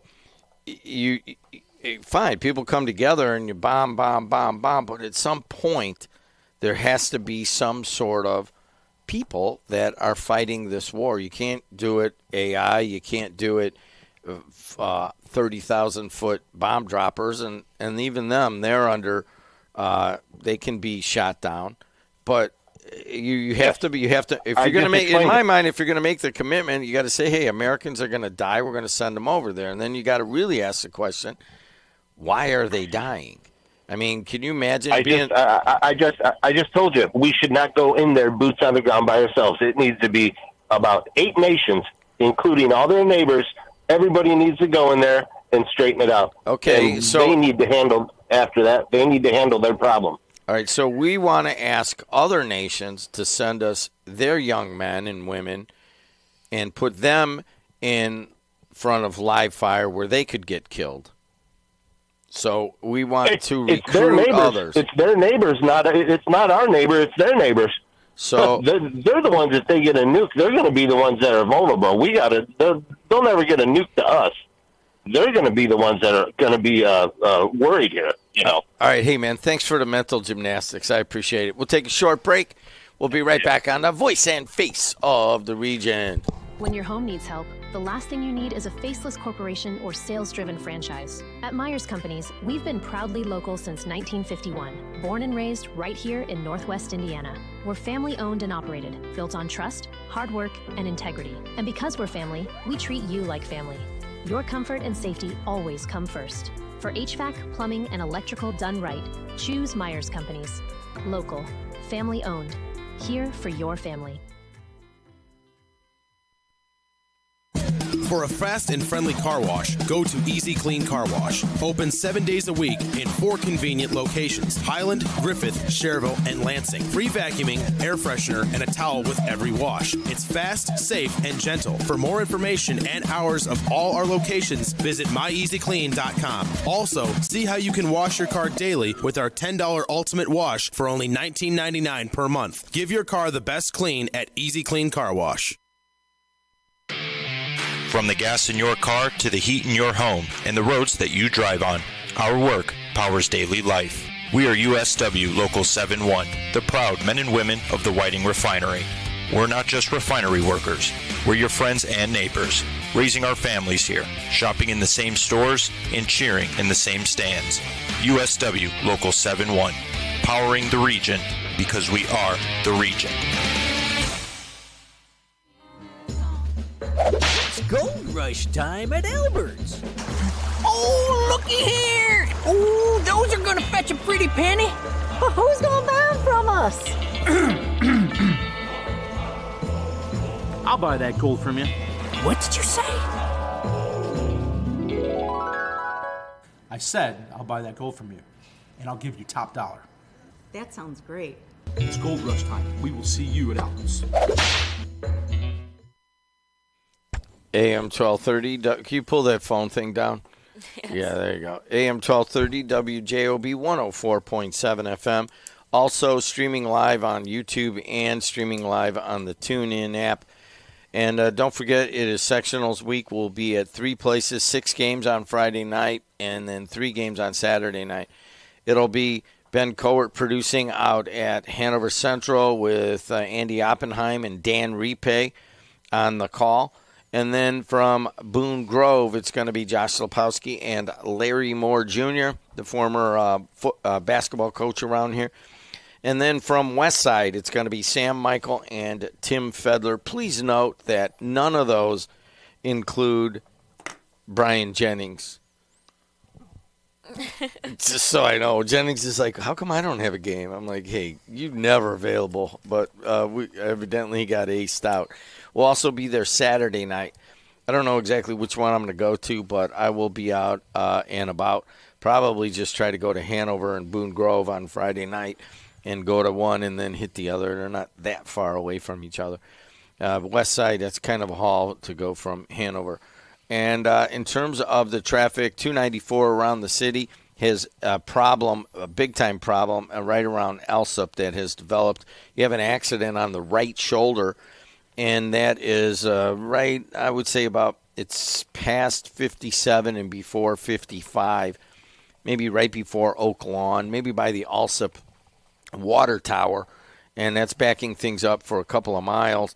Then you have another one further on if you're going to O'Hare, and that's right between the basically a little right before O'Hare, and you've got some extra time if you're going to O'Hare right now. If you're coming up the Bishop Ford, that looks really good. And the Dan Ryan's pretty bad on both the southern and the northern end. Skyway Toll Road, Borman, I-65. Now, I-65 is a problem. You have an accident. The left lane now is blocked right at Ridge Road, and that is backing up all the way to US 30. Adriana Alvarez with the weather. Before I do weather, the amount of sign language that's happened just throughout the entire morning has been amazing. You got it. You're right on. Because I've learned from him. I was like, okay, this. It's great. So currently right now at the Strachan Van Sales Studios, it is 41 degrees. Today we are seeing highs of 45, lows of 39. Cloudy with a couple showers and a thunderstorm into the early afternoon with dense fog this morning and then fog in the afternoon. Tonight we see that low clouds with a low of 39. Friday we jump up into the high temperatures of 71 degrees, lows of 57 degrees, a shower and a thunderstorm, breezy and a late night thunderstorm. We dip down a little bit on Saturday with 64 as the high, 33 as the low, a morning shower and breeze, clear and colder weather in the nighttime. We stick around with those 60-degree temperatures throughout the rest of the week until about Wednesday, where we go back into the 40s and 50s. Dave Kuziak is with us. Dave, how are you? What's going on, brother? I know that you were supposed to be here an hour and a half ago, but you had a little trouble this morning. If I could tell you what I've been through already, I have a 2016, and there's a couple glitches. I always start it, and I do have a remote, but it kind of acts up. So I went to go start it. I know I didn't hit a button. I shut the door, and it was locked. So I jumped in my wife's car, drove from Cherville to Hammond to go get the keys, and back to Cherville, and back here. So it's all right. So I've been up since the car 4 was o'clock. running all that time? I ran for about probably 50 minutes. I was actually thinking just come here and let it sit. Until it runs out of gas. Until it runs. And then, that reminds me when I was a kid, I did it one time on Monroe, and we took my dad to work, and my mom had to go to the store or something, and I locked the door. And my dad was on midnights, and I felt so bad because we were poor. And I remember it was a 77 gas guzzler Chrysler New Yorker. And they're like, oh, it's going to run until your dad gets home in the morning 8 hours later. Ran all night long with locked. So I'm notorious for that. I used to do that when I went to Purdue Cal. I would study for 5 minutes before I went into class in my 1979 LTD, or my mom before I bought my own car, their car. And so I'd have the keys in there, and I'd shut the door, and I'd always lock them in. So it's one of the things that happens when you have a lot of things. When you have ADH and you're thinking of 10 different things, leaving your keys or locking them or this or that happens all the time. You know about that, don't you? Well, I was good at, getting my golf clubs out of the trunk and throwing my keys down and picking them up and then shutting the trunk. Yeah. Oh, all the time. And, hey, and then it's not like you have a phone. You could be in the middle of nowhere sometimes, and you're just screwed. I'll do that at the shop, so I try to keep my keys on me because sometimes they'll go in and open the shop, and I put the coffee machine on, and then I start walking around, and I'll shut the door, and I'm like, I'm locked out. It's not a good feeling. Hey, Dave, you want to talk about somebody who passed? Before we get into what you want to talk about, this week on Sunday and Monday, we laid to rest a family member and dear friend. I want to talk about that just for a second. Porter resident Rodney Pohl. I'm going to read the obit.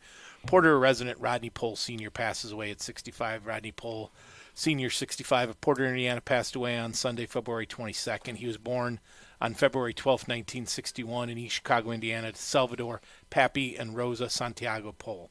Rodney is survived by his loving wife of 42 years, Tammy Aguilera Pohl, two sons, Rodney, who is Rodney Jr., who's a state senator, Elena Pohl Jr., and Jonathan Pohl, two granddaughters, Natalia Pohl and Cecilia Pohl, two brothers, Noel, Patricia Pohl, and Eddie Pohl, sister Lisa, Tony Bustamante, mother-in-law Judy Aguilera, goddaughter Mariah Pohl, brothers-in-law John, Vanessa Aguilera Jr., Louis, Linda Aguilera, Paul Aguilera, Renee Aguilera, Michael Lynn, Schobach, and many nieces, nephews, extended family, and friends.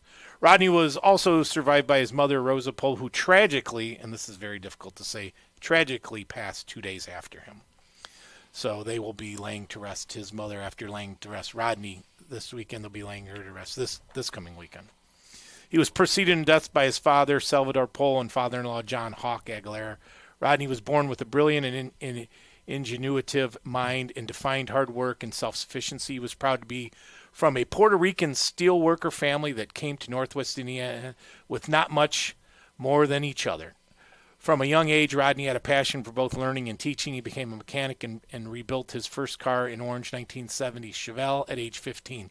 He worked midnights for 3 decades, making sure the Chicago Tribune and then later the Northwest Indiana Times were printed on time and on top quality. He spent the last decade producing steel at LaForge in Cleveland Cliffs, minutes away from his home he built for his family, whom he spent his life supporting.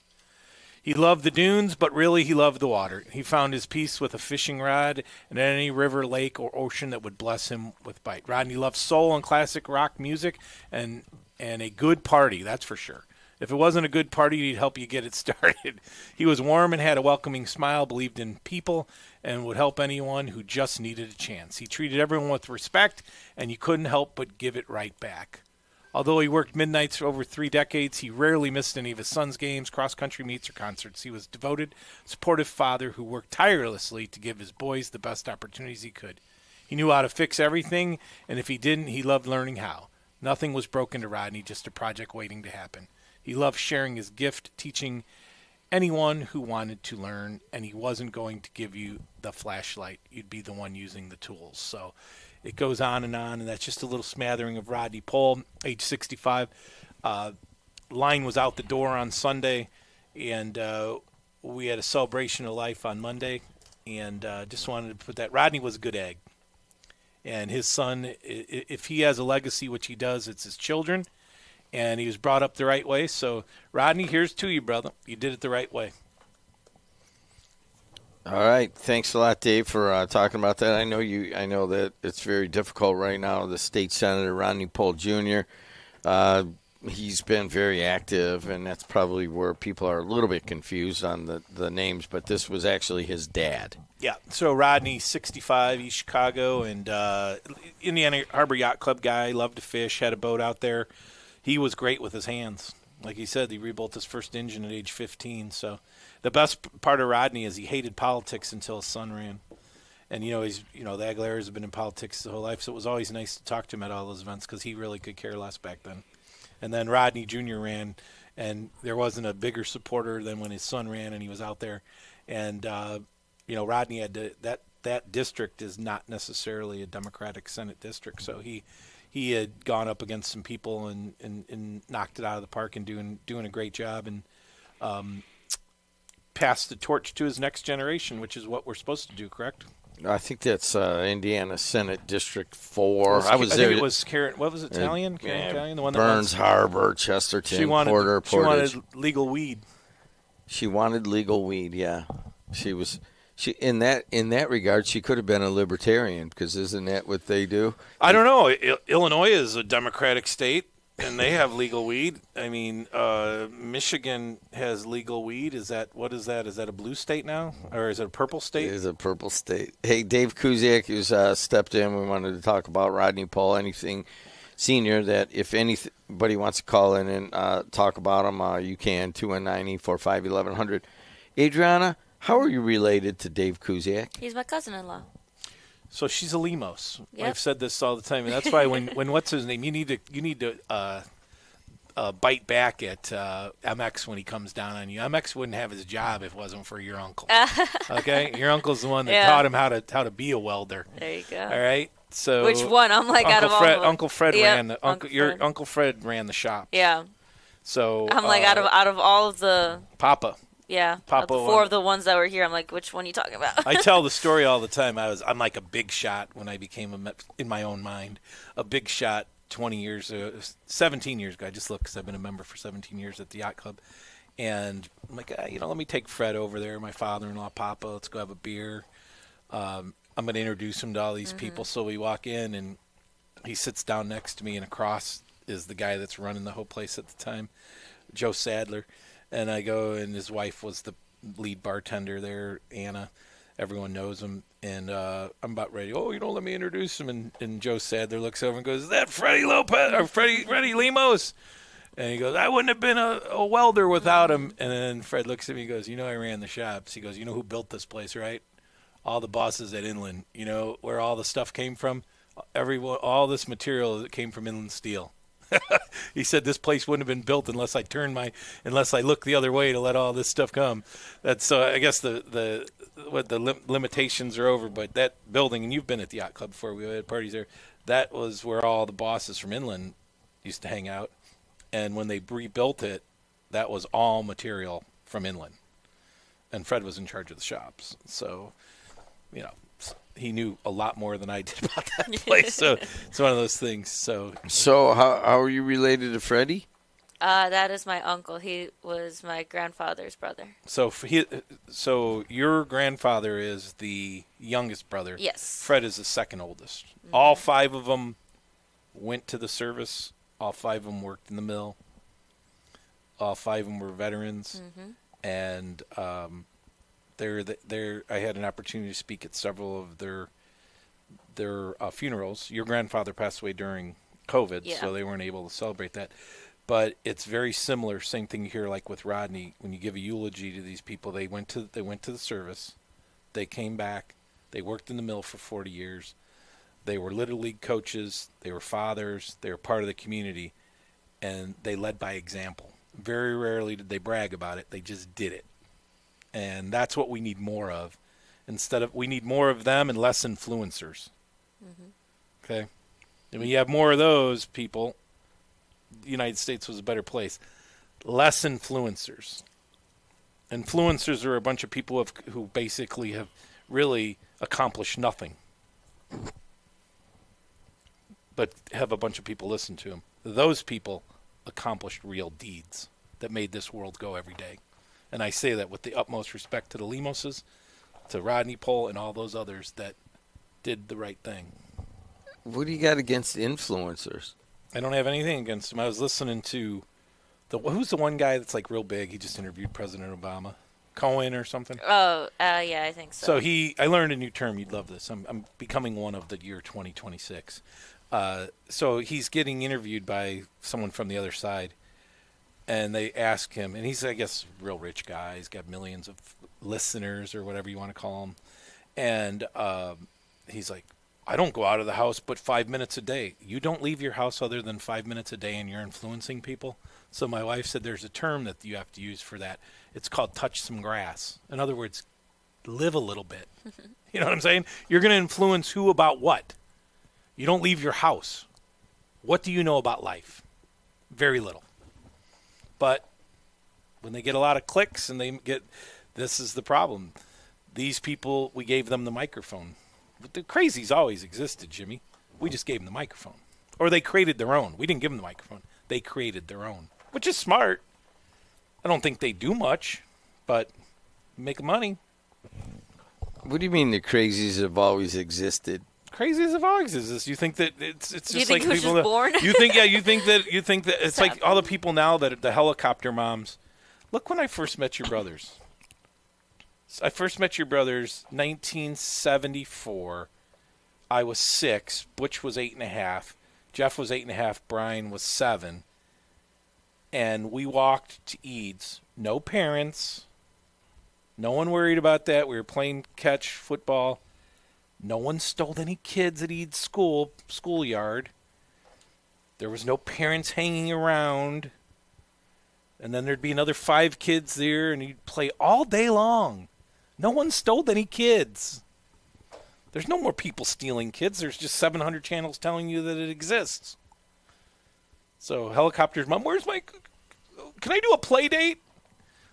No. If you call me and you ask for a play date, the answer is no. That means your kid's like you. I don't want them around mine. A play date. How about knock on the door? I was at Jarko's the other day getting my car work done, and a kid comes up and he says the last name. It says Kokel. I said, which one are you the sons of? He said, Greg. I said, tell Greg I said hello. They lived right across the street.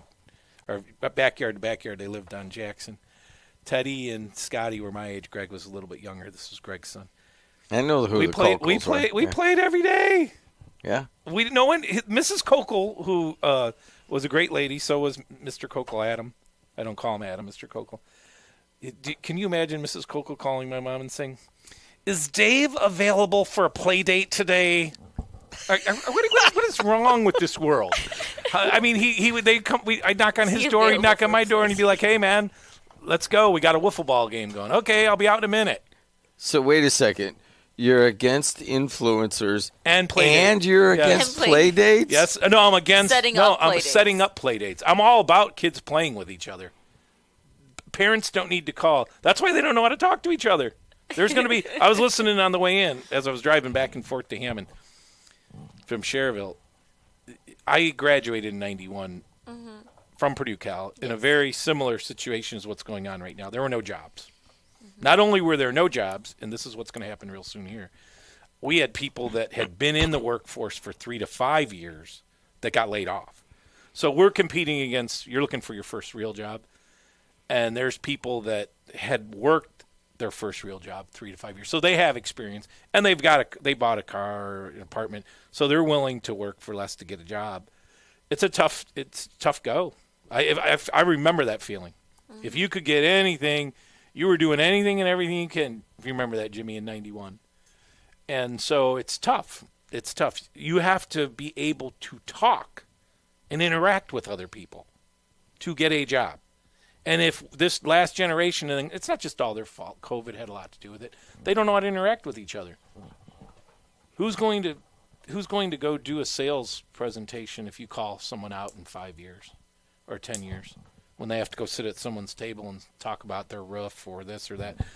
I don't know. These kids don't know how to do it. They don't know how to look in each other's eyes. Look, it's okay, Jimmy. Look, I'm looking in your eyes. We're okay. I got these You know what I'm glasses on, saying? so your eyes We're are really speaking to big. each other. So I'm always teaching. So this is for the young kids. Learn. I'll tell you one thing that there's always going to be work in: sales. Oh yeah. So you learn your communication. And I remember Mary Beth O'Connor always saying, regardless if you go into radio or television or not, you will always find work being able to communicate. And we have lost that skill set. So I would tell anyone that's looking for, go take a communication class, hone your skills, get into sales, learn. It sucks at the beginning because you're going to get told no. And then once you get told yes a couple times and you start making some money, it's really a great career, if you ask me. Do you have to listen to this at like first communions? Honestly, I don't remember my first communion. We don't see each other as much because everyone's grown up. But yeah, unfortunately, we see at reunions. reunions and sometimes unfortunately the grad parties. Yeah, at grad parties, and we celebrated your grandmother's 75th, wasn't it? Yeah. 75th a year or two Yeah, ago. and we had a watch party because she was like, I want to watch Purdue play. Yeah, it was. And We were she at- didn't know. It was a surprise party. She didn't know. And she was just like, we had to joke with her. Her favorite color is pink. So my aunt, she was like, okay, well, I got to go to a baby shower. You're going to come with me. She's like, okay, but we're going to be at home in time for the Purdue game, right? And she's like, yes, we will. We set up a projector and everything, said surprise, happy birthday and everything. She looks at my aunt. She's like, We're not watching the for you? pregame? Yeah, what are we doing? And it turned into her like birthday party for the first hour, and then the second half was watch party. But for here's the Purdue. problem when you do that. I did this one time for Lisa. She had got a promotion. This when we were young. I'm like, we're going to go up to the city and go grab something to eat to get her over to her mom's, and the whole family was there. It was her first promotion. And we go there, and the family's all there, and she's like, we're not going to the city. She literally goes like this to me. And I learned at that point, don't ever say you're going to do something that would be considered, I don't want to use the word better, but you know what I'm saying, something you don't do all the time. She's like, we come over to my mom's all the time with everybody here and we eat. You know what I mean? Like, so why is we're not going to the city? I go, surprise! We'll do it next week. Hey, Kuz, you haven't been on in a while. I was on with Frankie about a week ago. Yeah, I know, but I mean, to just sit and openly talk about nothing, what bothers you right now in the world? I don't know if I'd necessarily say bothered. One of the things that, especially with my health, and I'm actually in a very good place right now. I have Jameson. Tomorrow is a perfect example. I was listening to whether we're going to go to the game or not. We have, by the way, Bucky Daniels, who passed away at the club we're having, I think it's his second annual fish fry tomorrow. So at Goodfellas. So we have a meeting tonight. I'll pick up the tickets. Can anybody go to that? Yeah. But so I could show up at Goodfellas? Yeah, Because every time I go there, there's 3 or 4 dudes that want to come up and hug me and rub their There's going to be aftershave on. 65 people there tomorrow, and we've already sold close to 60 tickets. But it's its second annual. Bucky used to do a fish fry, and him and his wife would do it. I remember. And Yeah. so it's Brian Giovingo, who's the ATF guy, member, is in charge with others. So last week we went to Bishop Noel's Fish Fry, and we had 4 generations. So tomorrow I think Lisa's going to pick up her mom. And so here's the deal. It starts at 5:30. The game's at 6, and it's at Westside. So Jordan and Josh and the baby want to go. I kind of want to go to the game, but I don't want to be in a rush. You know what I'm saying? So it's one of those things. So I'm in a great place spending time. Although I will say this. I will challenge the Gary Sectional tomorrow. And you've been there. You and I have done many games, just like East Chicago. Does anyone want to take odds that that game starts at 6 o'clock? I'll take odds. I'll take odds right now that game does not start. I'll take odds that game does not tip off at 6 o'clock tomorrow. I'll give you 2-to-1 odds on anyone that wants to call in. Why do you say Because it they like never that? start on time, which is good for me because if I do go to the fish fry and I want to go to the game, I won't miss it. But I don't know. I may kick it around with the boys tomorrow and enjoy that. So, and then if we take Becky. And God bless her, she's 86 and she's very mobile, but it's not like she's not doing cartwheels around the building. If you know what I'm saying, like we're gonna pick her up, we're gonna go. It's not like you do 6 things. Yeah. So if we go to the club, then we'll probably stay at the club. So if you don't go to the club and go to the fish fry or whatever. And by the way, I'm picking BNI. It was a great game a week ago. BNI and East Chicago. East Chicago came away and they played better in the fourth quarter. By the way, they played a phenomenal game. Hit some really big shots down the road on their home floor. My prediction is BNI over EC tomorrow, and I just think because it's a neutral site, and I think that they're EC's a young team. BNI is not. I'm picking the Warrior to win on Friday and then play for the sectional championship. So that game's at 6 o'clock tomorrow. You'll be able to watch that on the Heartland Sports Network. We may do that. We may turn. Is there a way we can turn that on at Goodfellas? What do you mean? Is there a way? I mean, I don't. I'm just. I mean, I know they do that I'm not in charge of the technology. So if we want to, I probably don't want to go to the game if I could sit at the club and sit with some people. So we can put it on, right? Yep. You just ask them to have the Jet TV app, and you put it on up there. The TV. So if Kundich will be in charge of that. He's the technical guy. Do they have like Netflix and that kind of thing, or YouTube TV or something? I mean, I don't. Usually, a lot of bars and restaurants now, they have to have all of those streaming services because all of these different sports games are spread out amongst all streaming services. So they have to adapt. So I'm sure that they have the smart TVs where you download They probably the apps. do, Adriana, because they never miss a sports event there. Exactly. I mean, that's what the club's for. People get together and watch. So I'm not in charge of that. Kundich is the young kid that knows So who's out there for us on announcing the games? At Westside, it'll be Sam and Tim. That'll be Sam Michael and Tim Fedler. So they'll be doing Bishop Knoll versus East Chicago Central at 6 o'clock. Here's why I want to. Yeah, hold on, and let me get the rest of the schedule out. And then following that is an amazing game between Gary Westside and Griffith. So there's some. That's at the Westside site? That's at Westside. And like I mean, you're saying it would be a great thing to go watch the games there. But if you can't. So let me ask you a question. If I sit at Goodfellas tomorrow, and I fill my belly with shrimp and perch, and by the way, I am fat. People that are looking, I've gained 10 pounds during the winter, but that's what happens when you do 2 vacations, one all-inclusive. So if I'm sitting there enjoying and filling my fat belly, what's the likelihood I'm getting up, jumping in my car, driving all the way to Westside, as opposed to going like this to Kundich or someone or the bartender go, "Can you put the game on?" And they go, "Yes." So I'm sitting in a chair like this, watching a screen like that, and the bathroom's right there, and there's warm food and cold drinks and good people. Why am I getting up? So I sound like one of those athletic directors who said they didn't want TV on because I went. But here's the one reason why I do want to go to Westside. Because my father and mother took me and Chris Shaver in 1982 or 83 when Ronaldo Thomas with Gary Roosevelt. Was my brother playing? No, this was the regional championship, and Anthony Jones and the East Chicago Roosevelt in the sectional regional championship. And it was one of the first games that we went to together as a family, and my grandson's going. So that would be kind of cool to go to the historic West Side where you and I have done many games together. And I also played on that floor here in 1986. We opened up with the Turkey Tournament, if you remember that. We played East Chicago Central, the very first East Chicago Central game that they ever played, because it was their first year, and the Turkey Tournament. And guess what they did? They stole our shoes. Someone ran in the locker room in Westside and stole all of our nice shoes, our dress shoes. I remember that. We were like, "Our shoes are gone."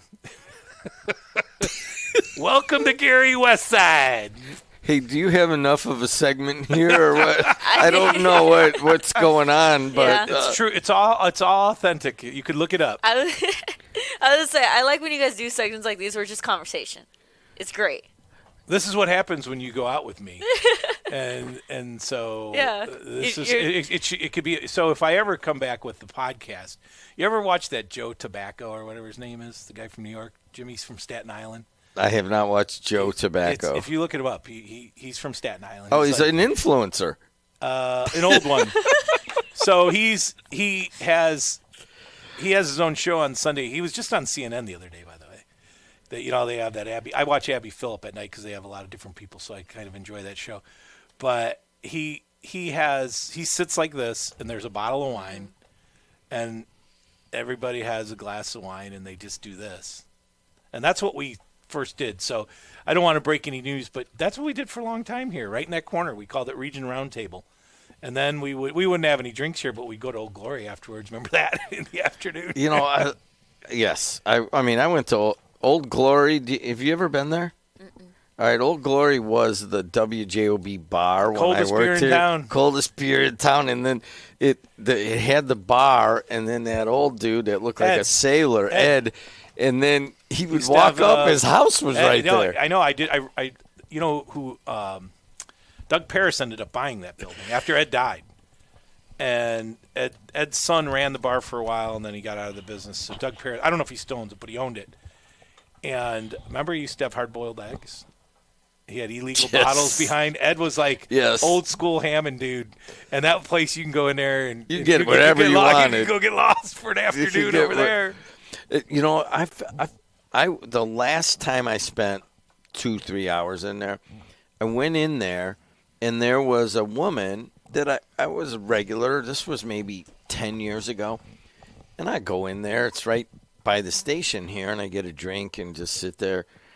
And she waited, and I got to know her, and I knew some of the other guys at the bar.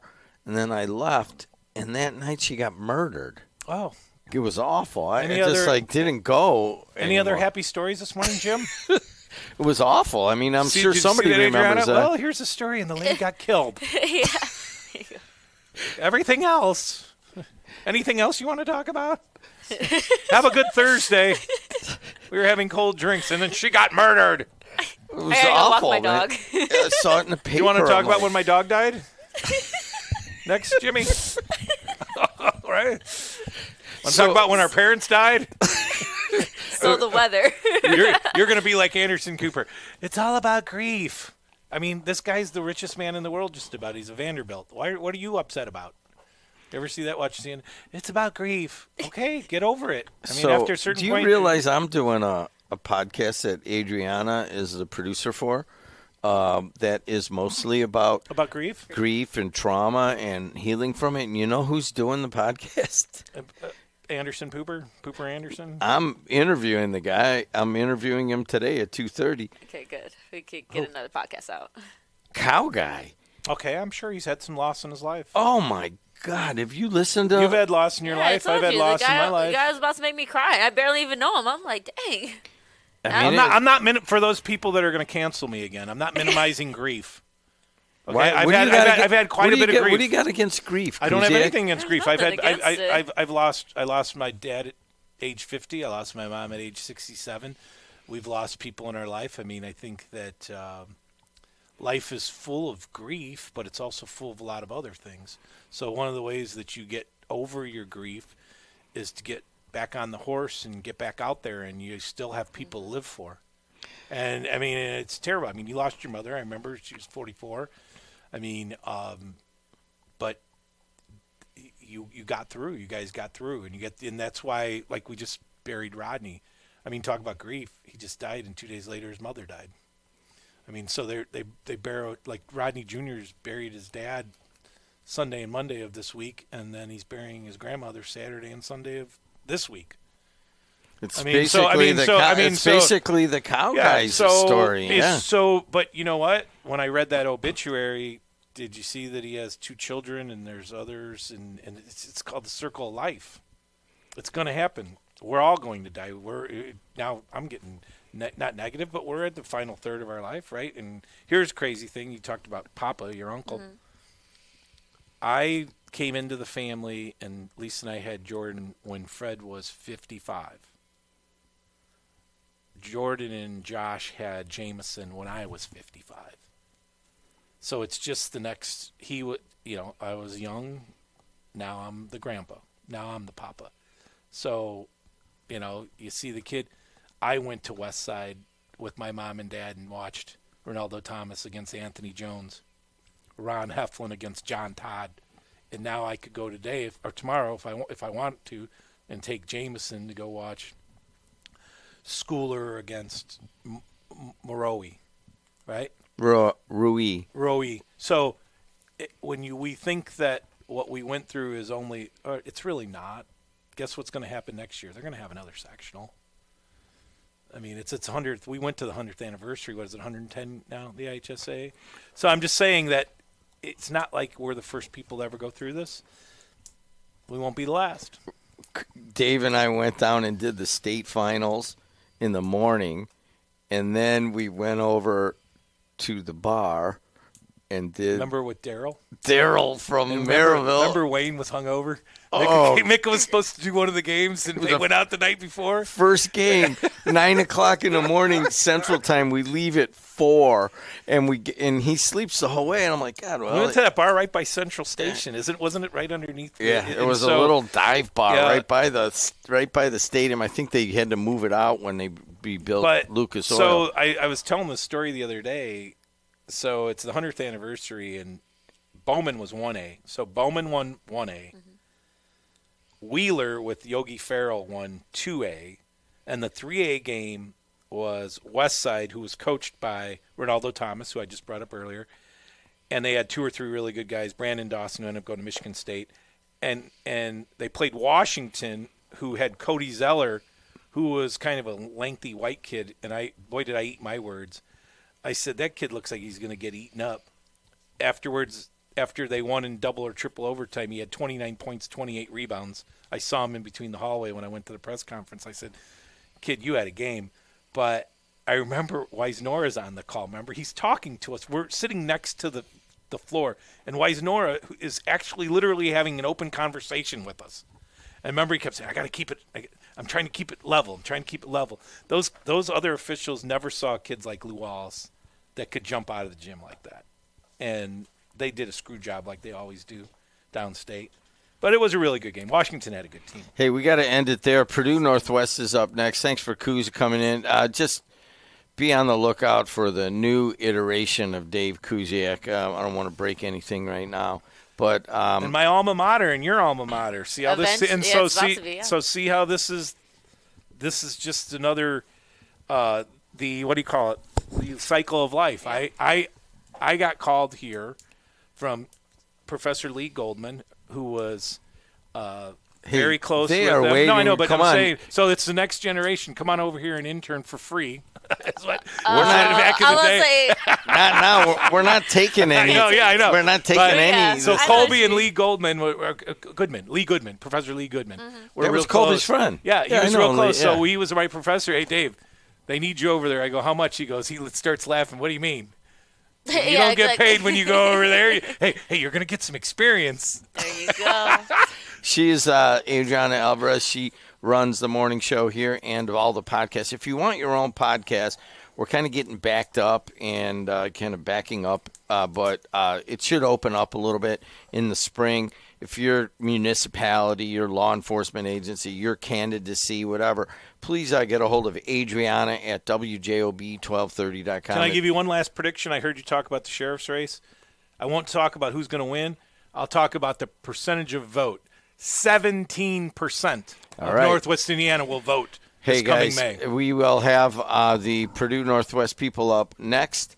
And thanks a lot to Adriana. Thanks to you, Kuz, for coming in. Our condolences to the family of Rodney Pohl, Sr., and, the cycle of life moves on. But you're definitely condolences in your time of grief. Until next time, see you later on The Voice and Face of the Region. For over 140 years, the Central Midwest Carpenters have built our communities in Northwest Indiana. Are you ready to join the effort? We have long-term work, competitive pay, and the best benefits in the industry. We pride ourselves on innovative training and commitment to worksite safety. Earn as you learn as an apprentice. A solid career built on a solid legacy. For more info, go to carpenters.com.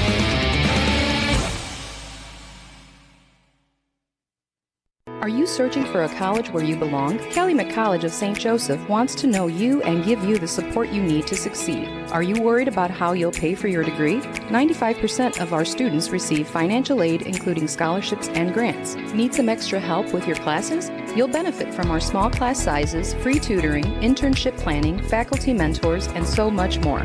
Come experience our accepting, supportive college family for yourself. Schedule your campus visit and apply at ccsj.edu. Planting a tree, installing a fence, whether your project is big or small, NIPSCO reminds you to know what's below and contact 811 at least 2 full business days before doing any digging so that utility companies can mark the location of their underground lines. Contacting 811 is free and it's the law. Avoid possible penalties, costly repairs, or injuries. DIY or a pro, safety is in your hands. Every dig, every time. If you're thinking of finishing your basement, installing outdoor security cameras, or your business has plans to break ground on a new project in 2024, Powering Indiana, Lake County is your source for the region's best electricians. With IBEW, Local 697 electricians, you're choosing the highest level of safety and reliability. Visit poweringindiana.org today and ensure your project is in the hands of skilled professionals.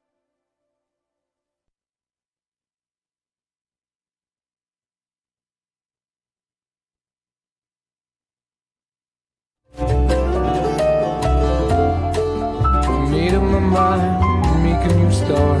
Going to California with an aching in my heart. Someone told me there's a girl out there with love in her eyes and flowers in her hair.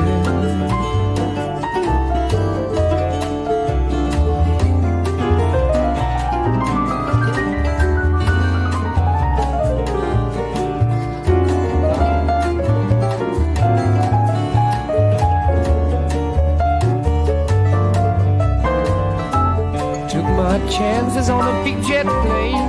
Never let them tell you that we're all the same.